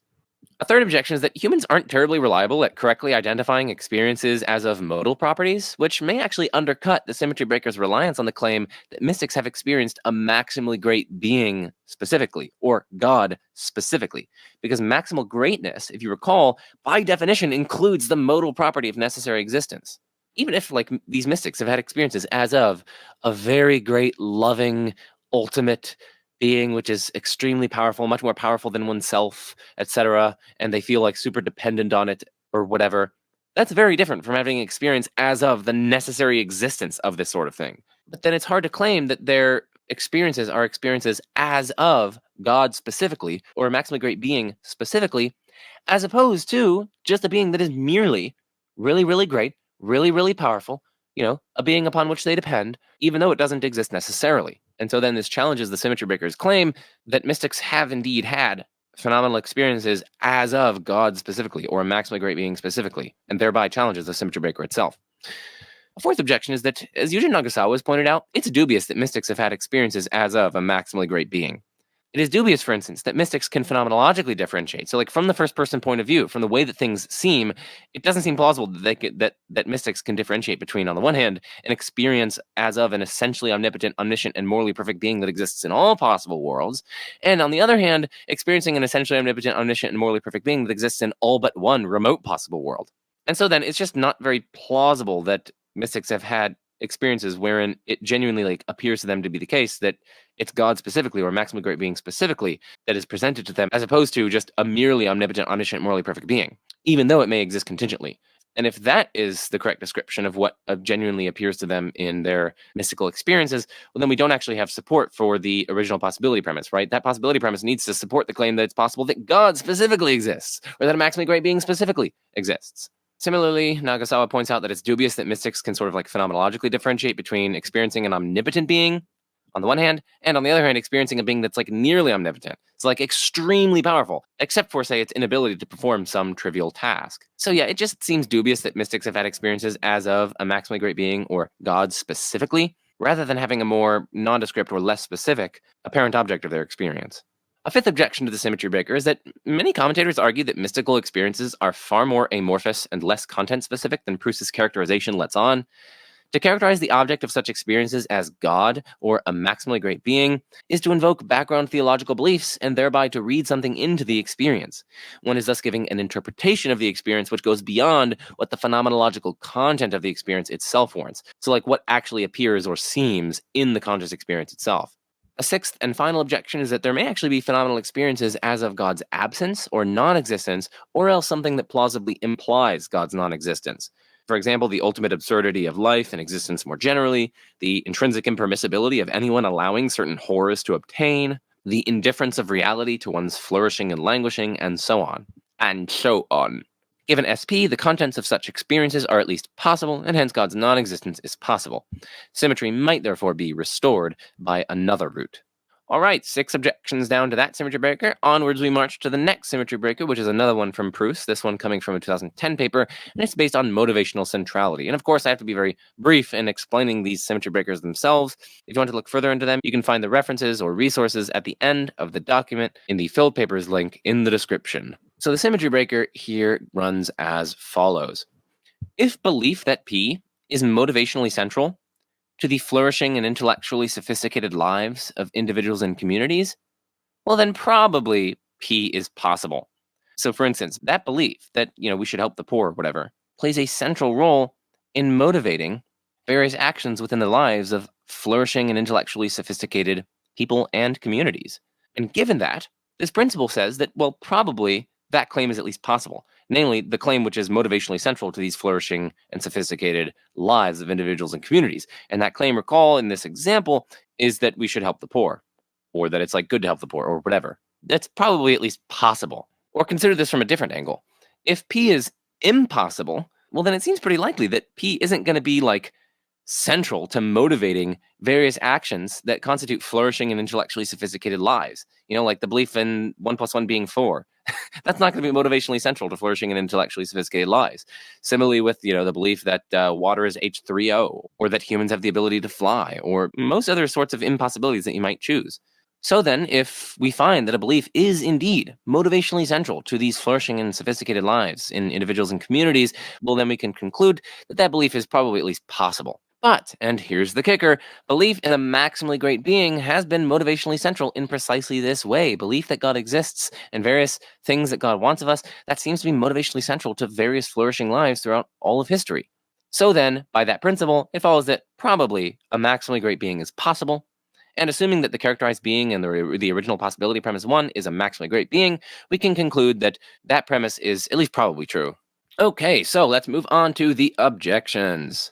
So first, in my view, in one of Oppie's papers from 2012, where he responds pretty systematically and extensively to this motivational centrality-based symmetry breaker, I think Oppie shows quite convincingly that there are serious challenges to the arguments offered on behalf of the principle that proposition P's motivational centrality to flourishing and intellectually sophisticated lives makes probable P's possibility. We won't dig into that here since I think it would take ages, but I wanted to put this resource on your radar nonetheless. Second, in light of the plenitude of impossible beliefs that are motivationally central to flourishing lives, it's actually not clear that motivational centrality to flourishing lives makes probable or probabilifies possibility. The world's religions seem to make countless claims about the essential character of things, like ultimate reality, consciousness, the self, death, morality, and so on. Many such claims, in turn, form the motivational centers of flourishing lives. Since such claims characterize the essential character of things, they're either necessarily true or necessarily false. And yet, in light of their divergences and incompatibility, the majority of such claims are actually going to turn out to be necessarily false. And given this, it's not at all clear why Proposition P's motivational centrality to flourishing lives makes probable that P is possible. Third, many have lived flourishing lives motivationally centered around views incompatible with the existence of the monotheistic maximally great being. For example, views like atheism, naturalism, polytheism, pantheism, and various non-theistic or quasi-theistic religious views about ultimate reality. This, in turn, restores symmetry between premises 1 and 1 star. Fourth, it's not clear that belief in a maximally great being is at the motivational center of flourishing lives. More plausibly, belief in something like an omniscient, omnipotent, and omnibenevolent creator is at their motivational center, irrespective of whether such a being exists in all possible worlds.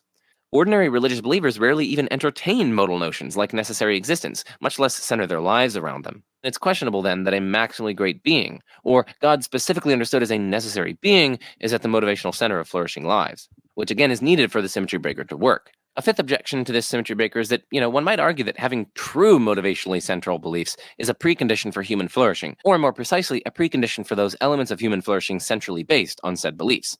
But then, settling whether theistic belief is motivationally central to flourishing lives depends on settling whether theistic belief is true, or equivalently possibly true. And hence, we can't non-question beggingly wield the former in support of the latter. This criticism, too, is from Oppie's 2012 article mentioned earlier.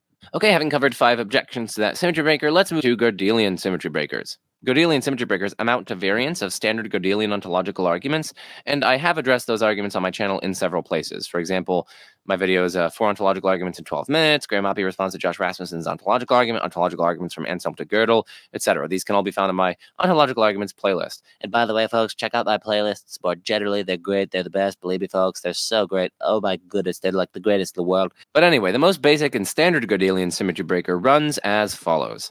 First, we define a positive property as a property that in no way detracts from a being's greatness, and a negative property as a property that in some way detracts from a being's greatness. So, negative properties are just those properties that are not positive. Philosophers define positive properties in this context differently. Sometimes they're understood as great-making properties, so keep that in mind. Second, we define metaphysical entailment between properties. A property F metaphysically entails a property G, just in case it is metaphysically necessary that anything that has F also has G. In other words, it's impossible to have F while lacking G. Necessarily, anything that has F also has G. So for instance, the property of being red metaphysically entails the property of being colored. Because anything that is red must also be colored, right? Necessarily, whatever is red is also colored. And so anything which has the property of being red also must have the property of being colored. Equivalently, it's impossible to have the property of being red while lacking the property of being colored. You can't be red while not being colored. That's just not possible. So that's metaphysical entailment among properties. So then after defining positive and negative properties, and after defining metaphysical entailment between properties, we can mount the following argument. This is a rough and ready formulation of a standard Godelian symmetry breaker. So the first premise is that the property being God is a positive property. It's either a great-making property or it's a property that in no way detracts from a being's greatness. We can call this the positivity premise. And note that we could also run the argument with different properties, like the property of being godlike, or the property of being perfect, or the property of having all perfections, or whatever. The second premise is that no positive property metaphysically entails a negative property. We can call this the non-entailment premise. From those two premises, it follows that the property being God does not entail a negative property. Right, if the property being God is a positive property, and positive properties don't metaphysically entail negative properties, well then it follows that the property being God does not entail a negative property. But, and this is where premise 4 comes in, if it's impossible for something to have the property being God, well then the property being God does entail a negative property. Right, this just follows from the notion of property entailment earlier. Any impossible property, so any property that's not possibly instantiated, actually turns out to metaphysically entail literally every property whatsoever.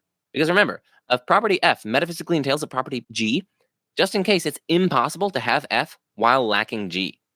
Well, suppose that it's impossible for something to have a given property. Well, then clearly it's also impossible to have that property while lacking another property, any arbitrary property that you pick. So for instance, if it's impossible to have the property of being a four-sided triangle, well then obviously it's also impossible to have the property of being a four-sided triangle while also lacking the property of being red, say. And so then it follows that the property of being a four-sided triangle, because it's impossible to have simpliciter, and because then it's also impossible to have while lacking any other arbitrarily chosen property, it follows that that property metaphysically entails any arbitrary property that you pick. I gave the example of being red. And so then, if it's impossible for something to have the property of being God, well then the property of being God actually turns out to entail any property whatsoever, including negative properties. And so then from 3 and 4, it follows that it's actually possible for something to have the property being God, right? Because by 4, if it's impossible for something to have the property being God, well then the property being God does entail a negative property. By 3, the property being God does not entail a negative property, and so it turns out that it's actually not impossible for something to have the property of being God. In other words, it's possible for something to have the property being God. That's subconclusion 5 here. And of course, premise 6, if it's possible for something to have the property being God, well then it's possible that God exists. That's clearly true. And from those, it follows that 7, it's possible that God exists. And that, of course, gives us the original possibility premise 1. So again, check out the videos in my ontological arguments playlist for, broader criticisms of this sort of reasoning. One of my main criticisms of this argument, and I would argue that this criticism generalizes with requisite alterations to every Godelian symmetry breaker I've come across, centers on the notion of positive properties. In short, I think the definition of positive properties as those that don't detract from the greatness of their possessor, or as those that contribute to the greatness of their possessor, or however we want to characterize it, I think that's ambiguous between two different readings. So here's one reading, which corresponds to a more precisified notion that we could call positive star properties. I'm about to use the term metaphysically entailed by explosion. I will explain what that is after I define positive star properties. Okay, so positive star properties are properties that, setting aside what they metaphysically entail by explosion, do not detract from the greatness of their possessor, or else add to the greatness of their possessor, right? Depending on how we want to articulate positive properties simpliciter. So then, negative star properties are just those properties that are not positive star. Okay, so I use this notion of metaphysical entailment by explosion. What do I mean by that? Well, it's actually pretty simple. Property F metaphysically entails property G by explosion, just in case F metaphysically entails G simply because F is impossible, right? There's no other reason why F metaphysically entails G. So here, remember the example that I gave earlier, the property of being a four-sided triangle, right? That is an impossible property. In other words, it's impossible for it to be instantiated by anything. And remember, I explained that this property literally metaphysically entails any arbitrary property that you choose. For instance, it entails the property of being red. It also entails the property of being not red. And that, of course, is because for one property to metaphysically entail another property is just for it to be impossible for anything to have the first property without having the second property. And of course, if it's impossible to have the first property at all, well, then clearly it's also impossible to have the first property without having the second property. And so then, if we have an impossible property on our hands, it's literally going to entail every single property whatsoever. And in this particular case, the only reason why the property of being a four-sided triangle entails being red is simply because the property of being a four-sided triangle is impossible. So this would be a case of metaphysical entailment by explosion, right? The property of being a four-sided triangle metaphysically entails the property of being red by explosion. And so positive star properties are properties that do not detract from the greatness of their possessor, setting aside what they metaphysically entail by explosion. Like we don't consider that when we're assessing whether or not these properties detract from the greatness or else add to the greatness of their possessor. We're sort of prescinding from what they metaphysically entail by explosion. We leave it out of consideration. So that's one way to precisify the notion of positive properties. We can precisify positive properties as positive star properties. But here's another way to precisify the notion of positive properties, and this corresponds to the precisified notion we could call positive prime properties, okay? So, positive prime properties are properties that, taking into account what they metaphysically entail by explosion, do not detract from the greatness or else add to the greatness of their possessor. And negative prime properties are just those properties that are not positive prime. So the previous definition of positive property that I gave earlier is actually ambiguous between positive star property and positive prime property. The dilemma then that I want to pose here for Godelian ontological arguments is that positive properties are either to be understood as positive star properties or positive prime properties. And either way, the argument doesn't succeed, at least by my lights. So that's the general criticism here in this video that I'm going to be offering of Godelian symmetry breakers. So let's take each horn of the dilemma in turn. Okay, and I've got to include the argument on here so that we don't forget what premises that we're talking about. So yeah, let's take each horn of the dilemma in turn. Suppose we understand positive properties as positive star properties, right? Which, remember, are properties that don't detract from the greatness of their possessor, setting aside what they metaphysically entail by explosion. Well, then, premise 1 here, the positivity premise, actually strikes me as clearly true. Right, recall that premise is that the property being God is a positive property. If we understand positive properties as positive star properties, that premise strikes me as clearly true. It's very plausible to me that being God and other substitutes in premise 1, like being perfect and being omnipotent and being omniscient and so on, seems very plausible to me that those are positive star properties. Even though I suspend judgment about whether these properties are even possibly instantiated in the first place, that's no barrier to their positivity star, right? Since their entailments by explosion don't actually affect whether they're positive star. So I suspend judgment on whether or not the property of being God metaphysically entails the property of being vicious and the property of being pathetic and the property of being ludicrous and the property of not being a patron of majesty of reason, etc. I suspend judgment on that because I suspend judgment on whether or not the property of being God is possible.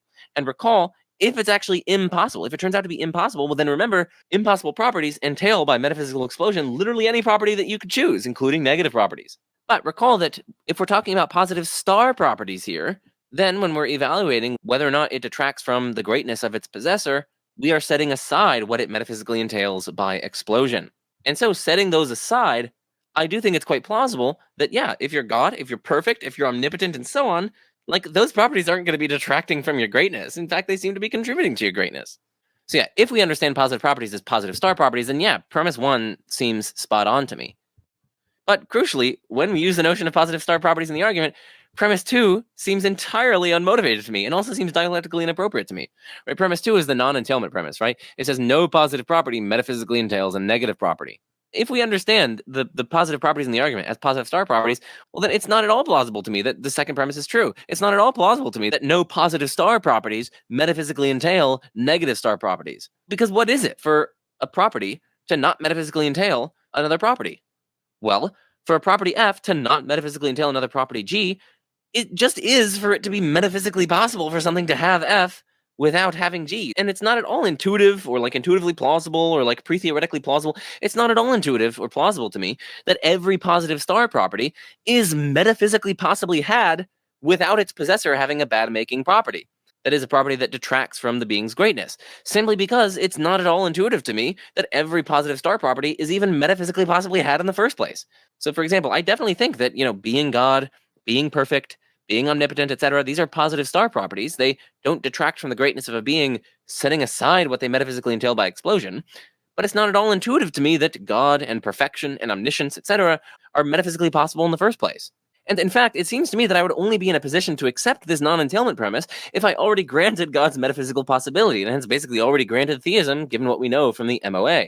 So the non-entailment premise of Godelian symmetry breakers just seems totally problematic, at least to me, if we understand positive properties as positive star properties. It doesn't seem intuitively plausible to me, and moreover, it seems dialectically inappropriate to assert it.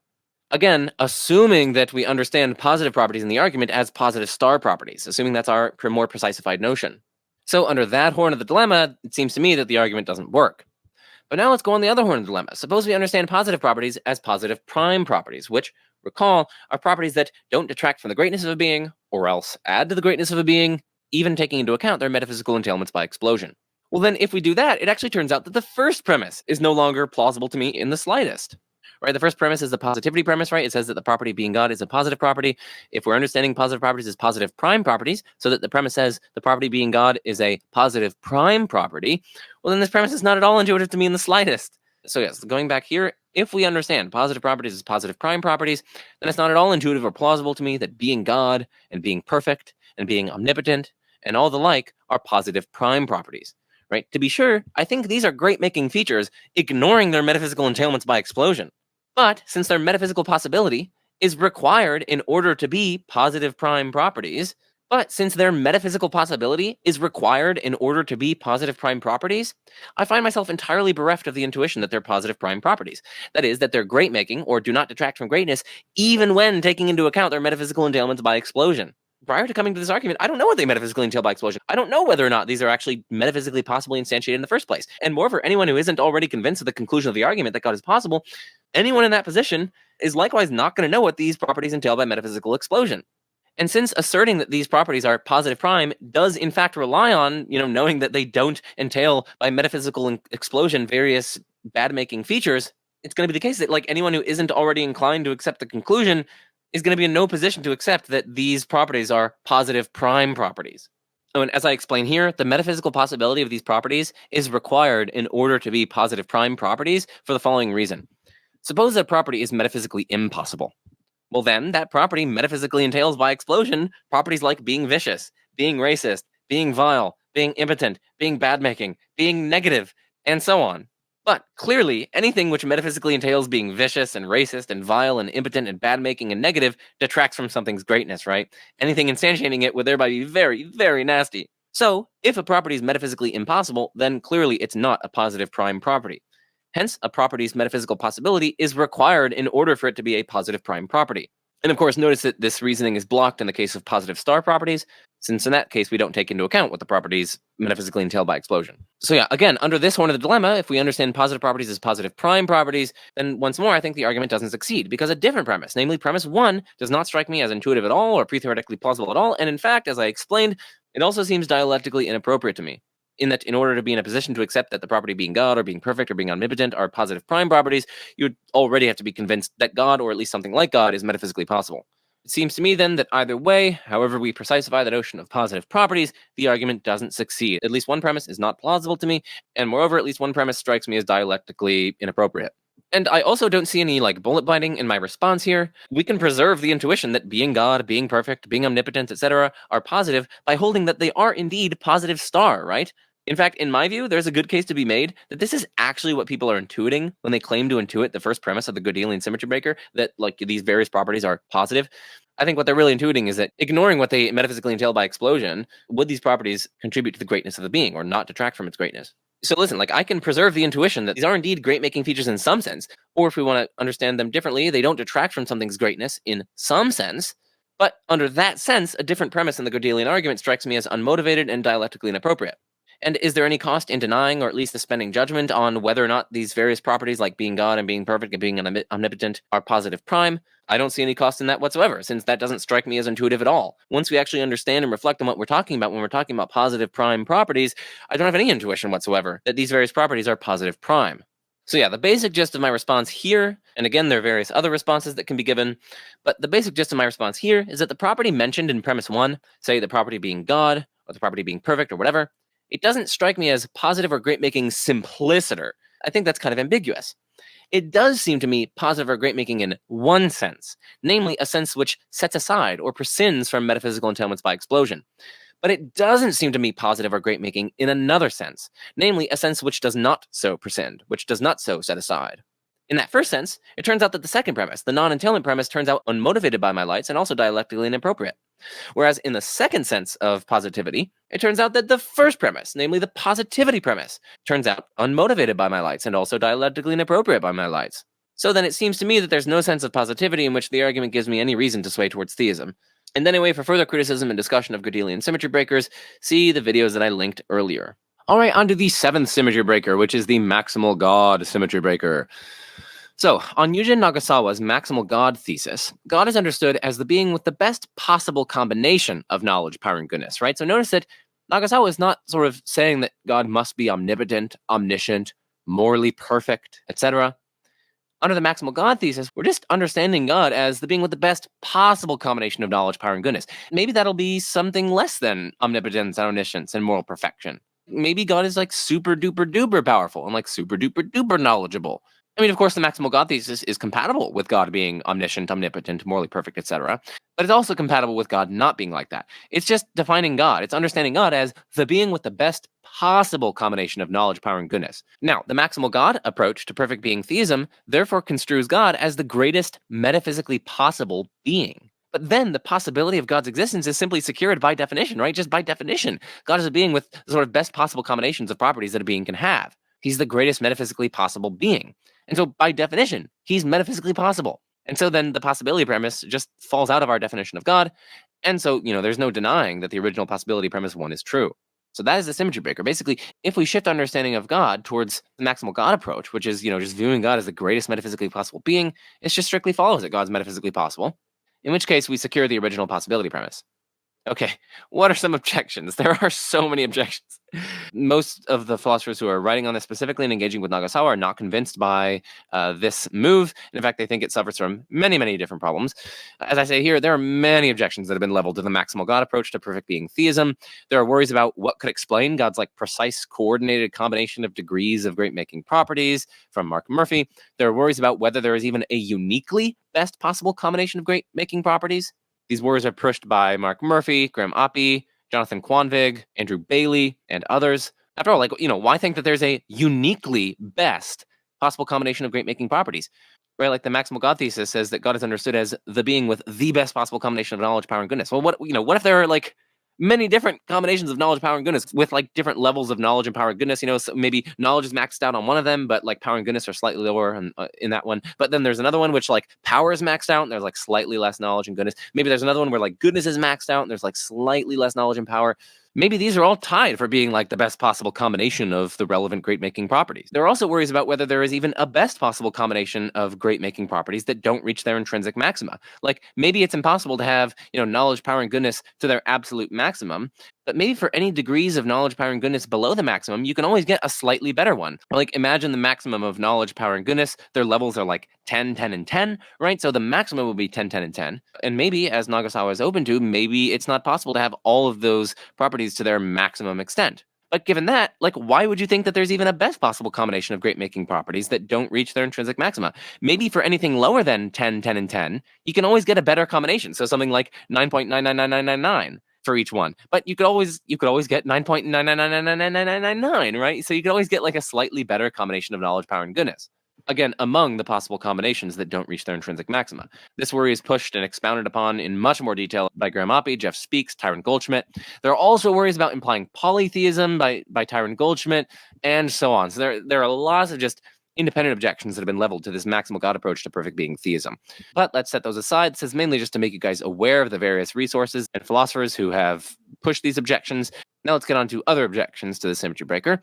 So the second objection is that the maximal God thesis does not accord with a common understanding of God as a perfect being. And in fact, the maximal God thesis seems to have absurd implications. Consider this. Under some versions of naturalism, the greatest possible being will actually just be a complex, highly intelligent, but severely limited, embodied conscious organism. The maximal God thesis implies that such a being would be God, as Graham Oppy and Jeff Speaks have both pointed out. This is not only an absurd implication, but it also just runs contrary to what proponents of perfect being theology typically say about God. And endless other counterexamples to the maximal God thesis arise depending on how modal space is construed. The general problem here is that there's no guarantee that the greatest possible combination of knowledge, power, and goodness will be anything deserving of the appellation God. This could only be inferred if we antecedently grant that something properly deemed God is actually possible. And yet that's precisely the issue and dispute between proponents and opponents of the modal ontological argument, and proponents and opponents of premise 1, that is the original possibility premise. So I think that this maximal God approach just drastically fails to break symmetry. A third objection is that there's no guarantee that the best combination of knowledge, power, and goodness can be instantiated together with necessary existence, as Tyrone Goldschmidt points out. Perhaps there cannot be necessarily existent concreta, or perhaps all necessary concreta are surpassable in their combination of knowledge, power, and goodness. For example, perhaps the necessary concreta are one or more fundamental physical fields or particles. The combination of knowledge, power, and goodness enjoyed by such necessary concreta clearly less valuable than that enjoyed by various contingent persons, say. If any such proposal is correct, well then the best combination of knowledge, power, and goodness actually cannot belong to a necessarily existent thing. But then we cannot infer from the possibility of a being enjoying said combination to the actuality thereof, in which case the necessity premise of the MOA is undercut. And importantly, nothing in the symmetry breaker at hand rules out any of these aforementioned proposals. So for these three reasons, and actually the first reason is a collection of many different reasons, I, along with most philosophers, don't think that this symmetry breaker is a successful one. But onwards we march to the symmetry breaker from modal continuity. So the modal continuity symmetry breaker runs as follows. Some degree of value is possibly instantiated. For instance, you, dear listener, have some degree of value, but if some degree of value is possibly instantiated, then each degree of value is possibly instantiated. This falls out of a broader modal continuity principle refined and defended in Josh Rasmussen's paper, Continuity as a Guide to Possibility. This broader modal continuity principle roughly says that properties differing merely in degree or quantity tend to be modally uniform, either all are possible or all are impossible. It would be weird if, say, some quantities of a degree to property are possible, whereas others aren't. So, for instance, if we're considering vases and we're considering their heights, it would be odd if a 4-foot tall vase were possible, a 5-foot tall vase were possible, a 40-foot tall vase were possible, but a 41-foot tall vase, that's not possible. Now, instead, we should expect that either all these properties that differ in mere degree or mere quantity are possible, or else all are impossible. There's a kind of uniformity to them, at least as a defeasible presumption. So then, each degree of value is possibly instantiated. But maximal greatness is a degree of value. It's just a maximal degree of value. So then, maximal greatness is possibly instantiated. So, assuming that the characterized being in the MOA's possibility premise 1 is a maximally great being, the truth of that premise follows. The first objection to the symmetry breaker is that the modal continuity principle is at least controversial, and those inclined to mitigated modal skepticism will reject it when applied to cases far removed from our everyday experience. For example, infinite unsurpassable degrees of value. Controversy is always worth highlighting, as is conflict with other independently motivated views, since it raises the intellectual price tag of accepting the argument in question. Second, a seemingly equally plausible parallel argument threatens to restore symmetry between premises 1 and 1 star. After all, some degree of value is possibly not instantiated. But if some degree of value is possibly not instantiated, then each degree of value is possibly not instantiated. Since maximal greatness is a degree of value, maximal greatness is possibly not instantiated, and symmetry is restored. Josh responds to this objection in his 2018 chapter, and Tyron Goldschmidt responds to Josh's response on pages 41 to 42 of his book, Ontological Arguments. Third, another argument threatens to restore symmetry. Since some degree of value is possibly instantiated, each degree of value is possibly instantiated. But the instantiation of some degrees of value precludes the instantiation of maximal greatness. An example of a maximal greatness precluding degree of value is near maximality, where x is nearly maximal just in case x enjoys every perfection essentially, except for being nearly omnipotent. In other words, x can do everything an omnipotent being can do, except for performing some trivial task. If maximal greatness is a degree of value, well then surely near maximality is likewise a degree of value. Plausibly, it's a degree of value just below maximal greatness. But since being the intentional source of every other concrete thing is plausibly a perfection, and since a maximally great being would be independent, the possible instantiation of near maximality implies the possible non-instantiation of maximal greatness. Right, think about this. Suppose it's possible that near maximality is instantiated. In other words, it's possible that there's a being that enjoys every perfection essentially, except it's nearly omnipotent. It's not omnipotent. Importantly, though, being the intentional source of every other concrete thing is very plausibly a perfection. It affords the being which possesses it a kind of providential control over the character of the rest of reality. It affords it artistic license. And just in general, this sourcehood property seems to be a great-making feature. And since it's plausibly perfection, and since a nearly maximal being has every perfection essentially except for omnipotence, it would follow that a nearly maximal being has this perfection in the possible world in which it exists. So then, there's some possible world in which a nearly maximal being is the intentional source of every other concrete thing. But then, in that possible world, a maximally great being can't exist, because, very plausibly, a maximally great being would be independent. That seems to be another perfection. Whereas, remember, we just concluded that there's some possible world in which a non-maximally great being, namely a nearly maximally great being, is the intentional source of every other concrete thing. And hence, if a maximally great being were to exist in this world, it would actually turn out to be dependent, which is absurd. And so it follows that in this possible world in which there is a nearly maximally great being, there is not a maximally great being. And hence the possible existence, or the possible instantiation of near maximality, implies the possible non-instantiation of maximal greatness. And since near maximality is indeed possibly instantiated, as we concluded above, by the continuity principle itself, it then follows that it's possible that a maximally great being doesn't exist, in which case we just restore symmetry. Premise 1 star just follows. If successful, this parallel argument also shows that the premise, if some degree of value is possibly instantiated, then each degree of value is possibly instantiated, is false. Fourth, a still further argument threatens to restore symmetry. Since some degree of disvalue is possibly instantiated, each degree of disvalue is possibly instantiated. But then infinite disvalue is possibly instantiated. Indeed, infinitely many, increasingly worse orders of infinite disvalue are possibly instantiated. But very plausibly, God, or a maximally great being, would not allow something with infinite disvalue to exist. Hence, the possible instantiation of infinite disvalue implies the possible non-instantiation of maximal greatness. And since the former is possibly instantiated, premise 1 star follows. Alternatively, if you think that God or a maximally great being could allow something with infinite disvalue to exist, we can still run this kind of further argument that threatens to restore symmetry. In particular, we can just run the parity in terms of other badness entailing properties that differ merely in degree or quantity from possibly instantiated properties. And consider, for example, the determinable properties having conscious experience, n% of which is horrendous suffering, Very plausibly, God would not be permitted in creating a conscious creature, 100% of whose conscious experiences are horrific suffering, or consider the determinable property being a world and percent of whose conscious creatures experience pure uninterrupted agony.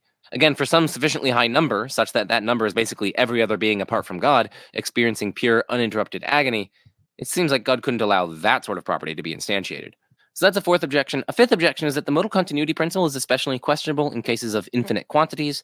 Although I'm not convinced by these arguments, I'm just noting a controversy here, right? Michael Huemer has argued from a suite of infinity paradoxes that all infinite intensive magnitudes are impossible. Alexander Proust has argued from a suite of infinity paradoxes that all infinite causal histories are impossible. Finitists of all stripes have argued similarly. The debates here are ferocious, and it's not entirely clear that we can reliably apply the modal continuity principle to infinite quantities.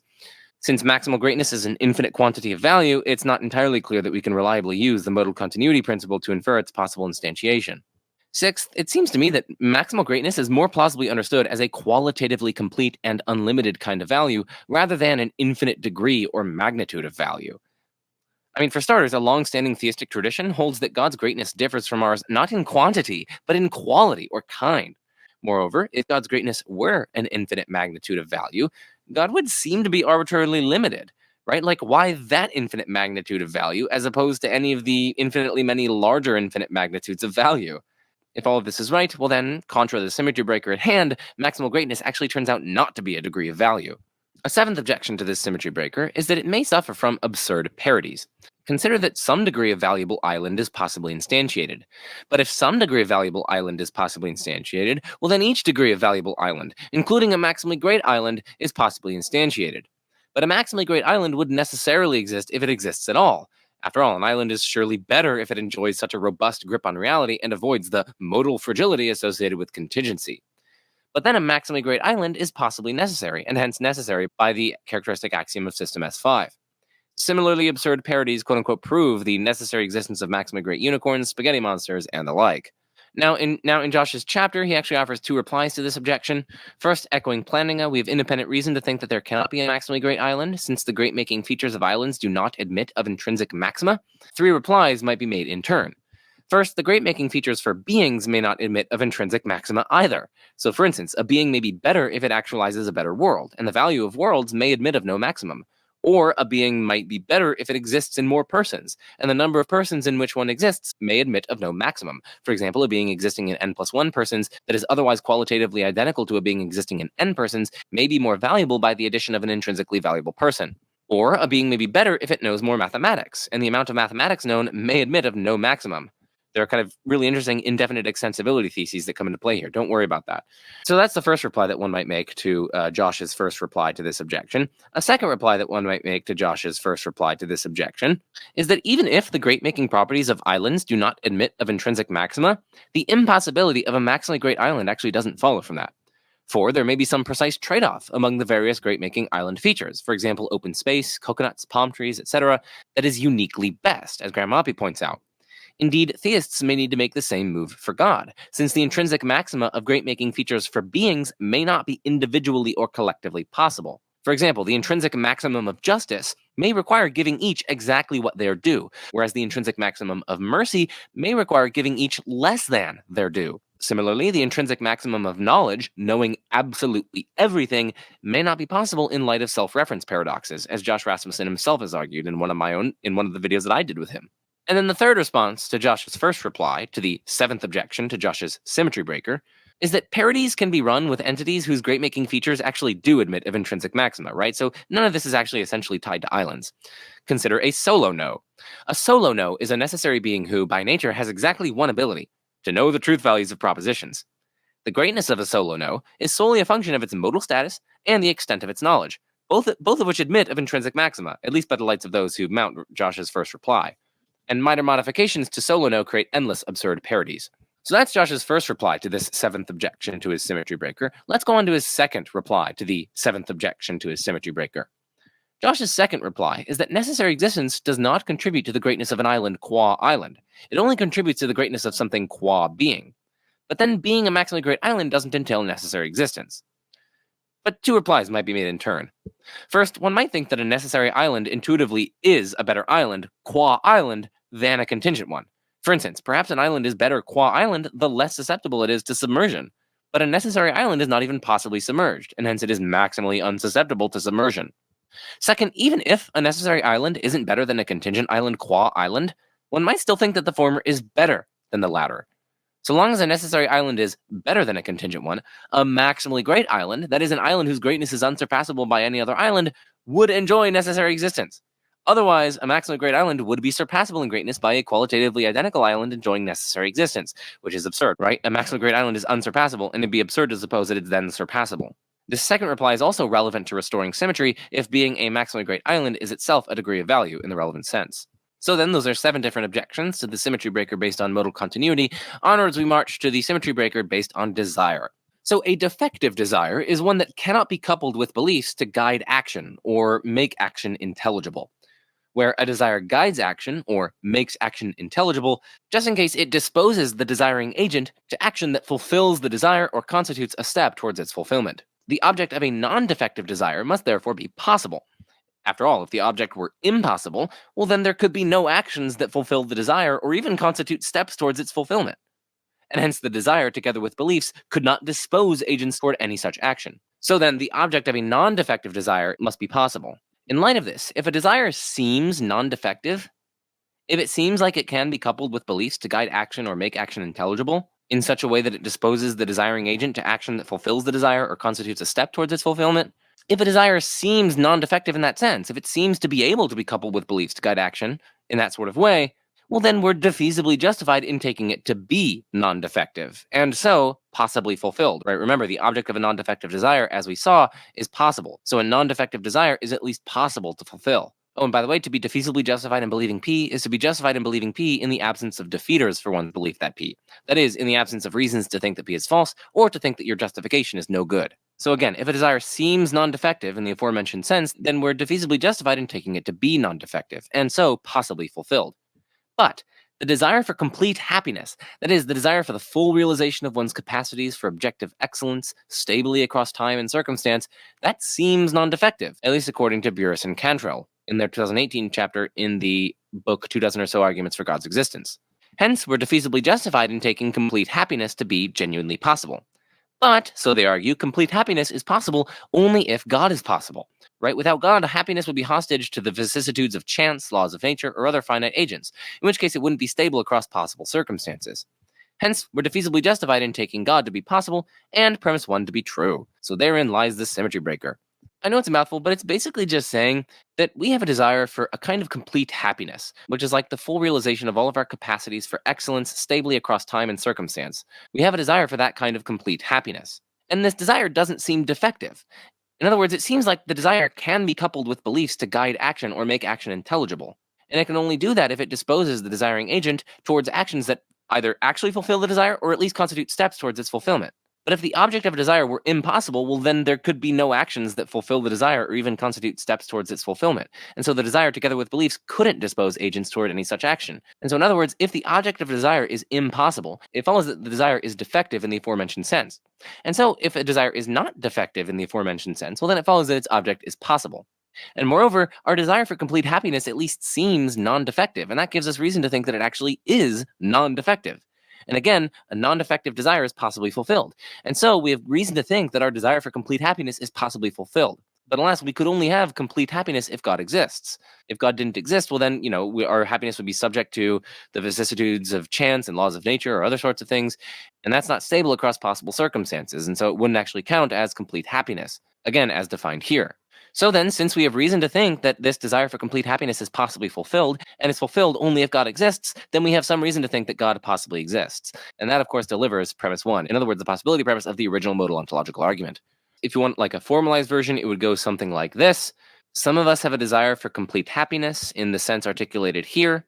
This desire for complete happiness seems non-defective. If this desire for complete happiness seems non-defective, then we have defeasible reason to think that it is non-defective. But a non-defective desire must be possibly fulfilled, and so we have defeasible reason to think that our desire for complete happiness is possibly fulfilled, but our desire for complete happiness is possibly fulfilled only if God's existence is possible, and hence we have defeasible reason to think that God's existence is possible.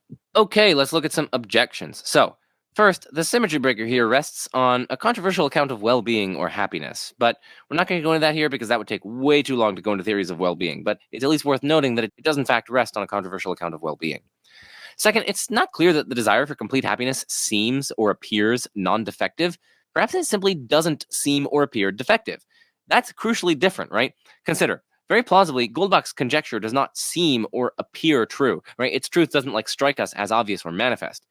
But it's not the case that Goldbach's conjecture seems or appears not to be true. In other words, its non-truth or its falsity also doesn't strike us as manifest or obvious. It's just we don't have seemings either way. It's not the case that it seems true, but it's also not the case that it seems to be not true. And likewise, it's not actually clear that the desire for complete happiness seems or appears non-defective. At the very least, I don't have that seeming. We have a very technical sense of defective going on here. And concerning my alleged desire for complete happiness, I just don't have seemings either way. It's not the case that it seems defective to me, but it's also not the case that it seems non-defective to me. But the symmetry breaker at hand rests on the claim that it seems or appears non-defective. And I don't know, speaking for myself, I don't have that appearance. Third, complete happiness, as defined in the symmetry breaker, is actually not possible. Bierce and Cantrell lay down several necessary conditions for complete happiness, one of which is stability across actual and possible circumstances. So long as there are even possible circumstances in which one fails to exhibit virtue, say, one has only partial well-being and hence partial or qualified happiness.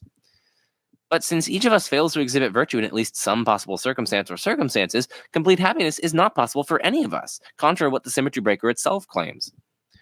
And Bierce and Cantrell seem to recognize something like this point. Their response is to restrict the claim that humans desire happiness to a qualified, incomplete, person and time relative maximum of happiness. What they say is that, quote, we mean to attribute to humans only the desire to come as close to the ideal of happiness as possible from any given point in their life, end quote. But then it's clearly false that only God can provide for this sort of qualified, incomplete happiness. Even under atheism, it's possible for humans to come to as close as the ideal of complete happiness as possible for them. So that's a third objection to the symmetry breaker. A fourth objection to the symmetry breaker is that God's existence is, in my view, pretty clearly not a necessary condition for complete or near complete human happiness.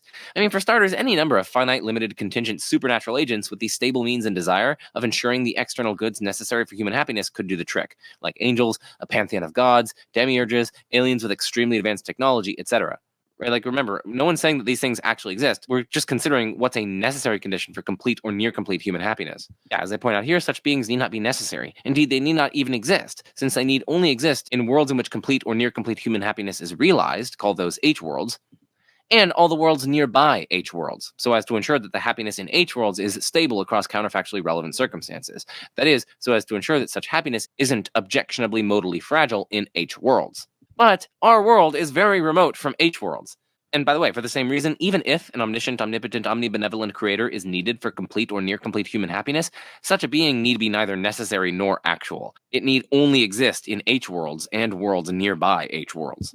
In fact, as I say here, agents aren't even necessary for complete or near complete human happiness. Any number of cosmic realities, maybe like the form of the good, or like the Neoplatonic one, or the Tao, etc., might be able to create physical universes containing humans, and many such realities may be intrinsically directed toward the production of profound goods like the stable flourishing of their creatures. And again, such cosmic realities need be neither necessary nor actual for this criticism to go through.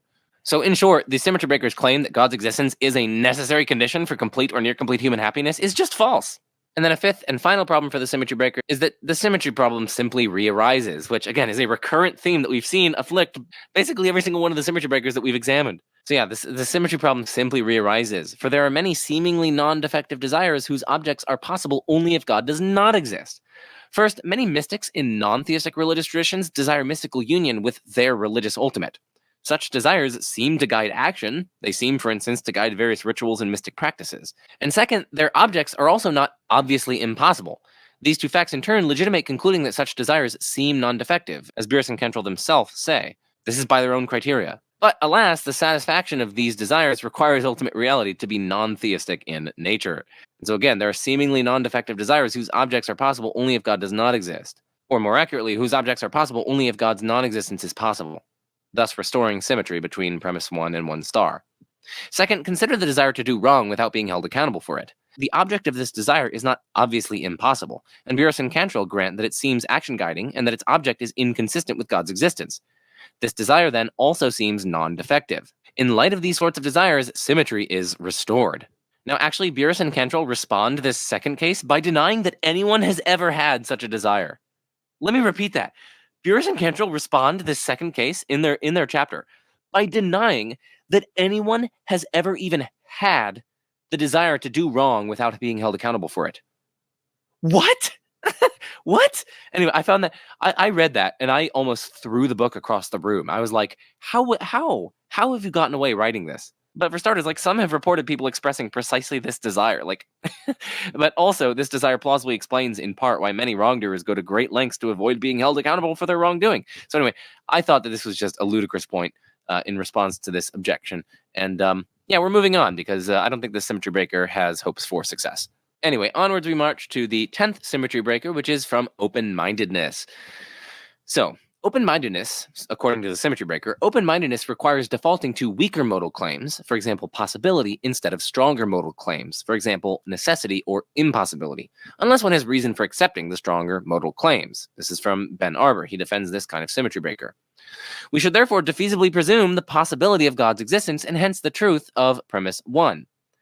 And we shouldn't presume the possibility of God's non-existence, since the latter is a possibility claim about a negative existential. And according to Ben Arbour, the only grounds for possibility claims about a negative existential that give rise to epistemic justification is antecedent knowledge of the impossibility of the thing or things reported in the negative existential, which is a strong modal claim. Oh, and by the way, a negative existential is just saying that something doesn't exist, right? So like unicorns don't exist. I don't exist. There are no particles. There is no God. God doesn't exist. These are all negative existentials. So, since 1, epistemic entitlement to possibility claims about negative existentials depends on prior epistemic entitlement to the impossibility of the things reported in those negative existentials, 2, such impossibility claims are strong modal claims, and 3, open-minded persons should not presume strong modal claims, it follows that 4, open-minded persons should not presume possibility claims about negative existentials. Or at least so Ben Arbour argued. Given all the preceding, we have a symmetry-breaking defeasible presumption in favor of premise 1 over 1 star. We should presume the possibility of God's existence, but we shouldn't presume the possibility of God's non-existence. Okay, onwards we march to the objections. First, it's totally unclear and actually totally implausible to me. But anyway, it's not at all clear why an open-minded person should presume that weak modal claims are true. I mean, like, why shouldn't an open-minded person instead default to agnosticism about modal claims, especially highly theoretical ones remote from our ordinary experience, unless they're given sufficient reason to think that these claims are true? Indeed, it's not at all clear why open-mindedness requires presuming any substantive philosophical thesis. Perhaps open-mindedness instead only requires certain attitudes and dispositions towards one's beliefs, as well as towards intellectual inquiry. For example, a willingness to revise, reconsider, and doubt one's beliefs, a commitment to explore alternative views in requisite depth, etc. It's just thoroughly unclear why open-mindedness requires presuming any substantive philosophical thesis. A second objection is that when some proposition P would be necessarily true if true at all, well then asserting P's possibility amounts to asserting P's necessity if we have in the background a modal logic like S5 or System B. But then asserting P's possibility doesn't seem to be a weak or modest modal claim after all. Right? You're just asserting something equivalent to a necessity claim. And in that case, asserting God's possible existence is not a weak modal claim after all. Hence, per the symmetry breaker itself, open-minded persons should not presume its truth. And so the symmetry breaker fails. A third problem with the symmetry breaker is that it's not in general true that epistemic entitlement to possibility claims about negative existentials depends on prior epistemic entitlement to the impossibility of the thing or things reported in said negative existentials. For starters, we know that some things, for example you and me, are contingent, and hence we're epistemically entitled to possibility claims about negative existentials concerning them. But clearly this entitlement doesn't require prior entitlement to the impossibility of such things. I'm clearly epistemically entitled to the following possibility claim about a negative existential. It's possible that I don't exist. But it's just ludicrous to say that my being epistemically entitled to that possibility claim about a negative existential requires prior entitlement to the impossibility of the thing reported in the negative existential. That's literally saying that me being justified in accepting that I possibly don't exist requires that I'm justified in accepting that I'm impossible. What? And also, even in cases of non-contingent things, entitlement to claims about their possible non-existence isn't tethered to prior entitlement to their impossibility. For instance, any reason to think that a non-contingent thing T is not actual is thereby reason to think that T is possibly not actual. And many such reasons don't require antecedent entitlement to T's impossibility. For instance, you don't need to antecedently be justified in thinking that God is impossible in order to run an argument for God's actual non-existence, say from the problem of evil. Furthermore, there may in principle be modal epistemological tools, for example conceivability, modal seemings, etc., supporting the claim that T possibly doesn't exist, and such support need not require prior entitlement to T's possibility, prior justification in thinking that T is impossible. A fourth problem is that we should reject the principle that open-minded persons should default to the possibility of positive existentials, since the principle yields inconsistent presumptions. This goes back to the very first symmetry breaker that we considered, which was the presumption of possibility. Consider, for instance, positive existentials reporting the existence of proofs and disproofs of claims that are either necessarily true or necessarily false. For example, Goldbach's conjecture, mind-brain identity theory, etc. Should we default to the possibility of such proofs? And also default to the possibility of just such disproofs? Well, I mean, those are just inconsistent presumptions. And we already saw earlier why that's a bad thing for this principle that the symmetry breaker relies on. Fifth, even ignoring all the four preceding points, there's still yet another, in my view, devastating problem for this symmetry breaker, and it's that defaulting to the possibility of positive existentials still fails to break symmetry between premise 1 and premise 1 star, since many positive existential claims are incompatible with the claim that God exists. Again, return to no-nos, menpres, unionons, suff-lifes, and the like. All right, on to the 11th symmetry breaker from Explicability. So actually, several closely related symmetry breakers appeal to possible explanations, like possible causes or possible grounds. As an illustration, consider Josh Rasmussen's argument from the explicability of limits. First, we give some definitions. A property P is explicable if and only if an explanation of P's instantiation that doesn't appeal to P itself is consistent with all logical truths. In simpler terms, P is explicable if and only if a non-circular explanation of P is logically possible. Moreover, P is a limit if and only if necessarily whatever instantiates P is limited in some positive respect. Next, we can give the symmetry breaking argument. The idea is that every limit is explicable. In other words, for any limit that you choose, there's nothing logically contradictory about a non-circular explanation thereof. But the property of having limits is itself a limit. Trivially, whatever instantiates having limits is limited in some positive respect. So the property of having limits is explicable. But if having limits is explicable, well, then it's possible that something lacks limits. And if it's possible that something lacks limits, well, then a perfect being is possible. For whatever is less than perfect has some limit in some positive respect. And so whatever has no limits is perfect. Hence, a perfect being is possible, and premise 1 is secured. Okay, so let's move on to some objections. So first, the terms in play, like limit, explanation, and perfection, are ambiguous in ways that invite questions about the validity of key inferences. To ensure validity, Rasmussen endorses several qualifications. First, the notion of limit must be wide enough to include any imperfection entailing properties. Second, the notion of explanation must be external enough to entail that an explanation of limits is in terms of something without fundamental limits. And third, the notion of perfect must be strong enough to entail perfection across all possible worlds. Each qualification could be a liability for the argument. First, a wide notion of limit implies a correspondingly less modest, that is, more ambitious principle of explanation, and one might have independent reasons to doubt a principle so strong. The notion of limit in one also invites a dilemma. Either lacking one or more positive properties entails being limited, or it doesn't.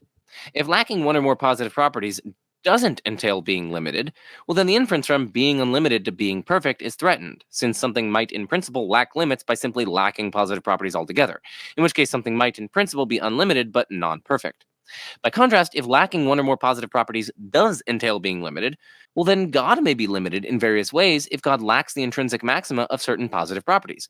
For having a positive property to its intrinsic maximum is plausibly itself a positive property, as is simply having more of a quantitative positive property than one actually has. And for more on this point, return to the modal continuity section where we talked about the intrinsic maxima of properties and how even certain perfections may be such that their intrinsic maxima are not jointly instantiable. Second, tightening the conditions on explanation further detracts from modesty. Consider that a wider notion of explanation would seem to allow for a non-circular explanation of limits that does not appeal to something unlimited. For example, it's at least logically possible that having limits is explained by, say, the metaphysical necessity of its instantiation, or equivalently by the metaphysical impossibility of its non-instantiation.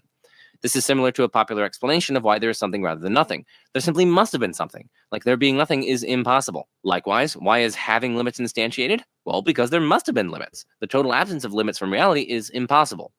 Other non-circular explanations, for example, essentialist-style explanations, are likewise logically possible. If we add that in addition to these sorts of explanations, there would also possibly be an explanation of the sort required by the second clarification up here, then the principle is correspondingly less modest. Additionally, one might think that a more modest principle, employing a wider notion of explanation, accounts for the data concerning the explicability of limits just as well as the less modest principle. For these and other potential reasons, one might prefer accepting the more modest principle over accepting both together. A third potential liability for these various clarifications is that including logical necessity, or slightly more broadly, a priori necessity, in the notion of perfection invites difficult questions about the metaphysics and epistemology of modality, questions beyond the scope of the analysis that I can provide here. For example, is it even possible in principle for an existent thing to be logically necessary or a priori necessary? That is, we can a priori know that it must exist. Likewise, we should ask, do the principles of S5 modality relevant to the MOA track a priori necessity? Does this strong notion of perfection preclude or reduce a priori support for the relevant modal steps in the symmetry breaker? These are all questions that one would need to sort of extensively engage in order for this symmetry breaker to succeed. And I don't think anyone has undertaken the task of extensively engaging them. So again, as said earlier, these various qualifications invite various liabilities for the argument and make defending it pretty difficult. But so much then for the clarifications and potential liabilities thereof. A second overarching worry concerns the premise that every limit is explicable, that is, possibly non-circularly explained. In particular, a comparably plausible symmetric premise presents itself. Some limit is possibly not explained. This symmetric premise seems incompatible with the existence of a perfect being. A perfect being, after all, has every perfection essentially, but intuitively being the intentional source of everything limited, if there are such, is a perfection. Moreover, providential control over the character of limited reality is plausibly a perfection, and one can only providentially control the character of limited reality if limited things depend on one's actions. Hence, a perfect being is essentially the source of everything limited, and so an unexplained limit is actually not possible if there's a perfect being. This is something I argue in my analysis article. Furthermore, at least for traditional theists, it isn't possible for something distinct from God to exist independently of God, as W. Matthews Grant points out. Since God is unlimited, every limit is distinct from God, and so it is necessary that every limit depends on God. The traditional theist therefore denies the possibility of unexplained limits. So then we have a comparably plausible symmetric premise, which is incompatible with the existence of a perfect being. And so it seems that symmetry has ultimately been relocated to the competing explanatory principles at play. Of course, one might try to avoid this symmetry problem by appealing to differential a posteriori support for the original principle over the symmetric principle. But of course, one might question whether such differential a posteriori support exists, and furthermore, this move renders the MOA no longer a purely ontological argument. Third, another symmetry problem may arise from the prospect of parallel arguments with competing conclusions. For example, we can run a parallel modal argument with a uninon. Pick some uninon and call it U. Now focus on the property of being a non-U. This property is explicable. After all, there's nothing logically contradictory about a non-circular explanation of its instantiation. But if being a non-U is explicable, well then it's possible that something lacks the property of being a non-U. And trivially, if it's possible that something lacks the property of being a non-U, well then U itself is possible. But as we saw, U, which again is a uninon, U's existence is incompatible with God's existence, and hence God's non-existence is possible, thereby securing premise 1 star, in other words, the reverse possibility premise. And in general, it's also tricky to assess modal principles independently of one's total theory and prior theoretical commitments. For example, those who have reasons to think that ultimate reality is a union may, by their lights, have reasons to prefer the parallel modal premise over the original modal premise in the explicability argument. And remember, the modal premise is the premise asserting the explicability of a relevant property. Finally, for more criticisms of the argument from limits, or at least a rendition of the argument from limits, check out my video on the argument here. Of course, patrons have access to this script, so they can easily click whenever I link things. Okay, and then that is the 11th and actually the final symmetry breaker that we're going to be considering here. There is a 12th one on here, but this one also is a little bit too technical to cover. If you want to read what I write with respect to it, well, then you can again check out the fill papers link in the description. But yeah, that is going to do it for today. We went through 11 symmetry breakers, which is almost all symmetry breakers that have been developed in the literature. Let me know what you think about the modal ontological argument and various symmetry breakers in the comment section below, or you could just leave a comment because it helps the almighty algorithm. And speaking of the algorithm, as always, please smash that like button, turn on that little bell for notifications, consider supporting me on Patreon or through a one-time donation. Links to both of those are in the description. Think of a one-time donation as kind of like a tip. And hey, you tip waiters who bring you extra breadsticks, and waiters get paid for what they do, and I'm not getting paid, and I'm not here to bring you mere breadsticks. I'm trying to help you better understand the fundamental nature of reality with caution, care, love, and philosophical rigor. So, if you tip waiters, you should also tip me, and that concludes my case for tipping me through a one-time donation, and that was my triple collateral on free-for-all. By the end of these, I just go insane. Anyway, if you want to help contribute to my not being insane, please smash the like button, and stay majestic, my friends. And of course, what better way to end is there than I'm Joe Schmidt, this is The Majesty of Reason, and peace out.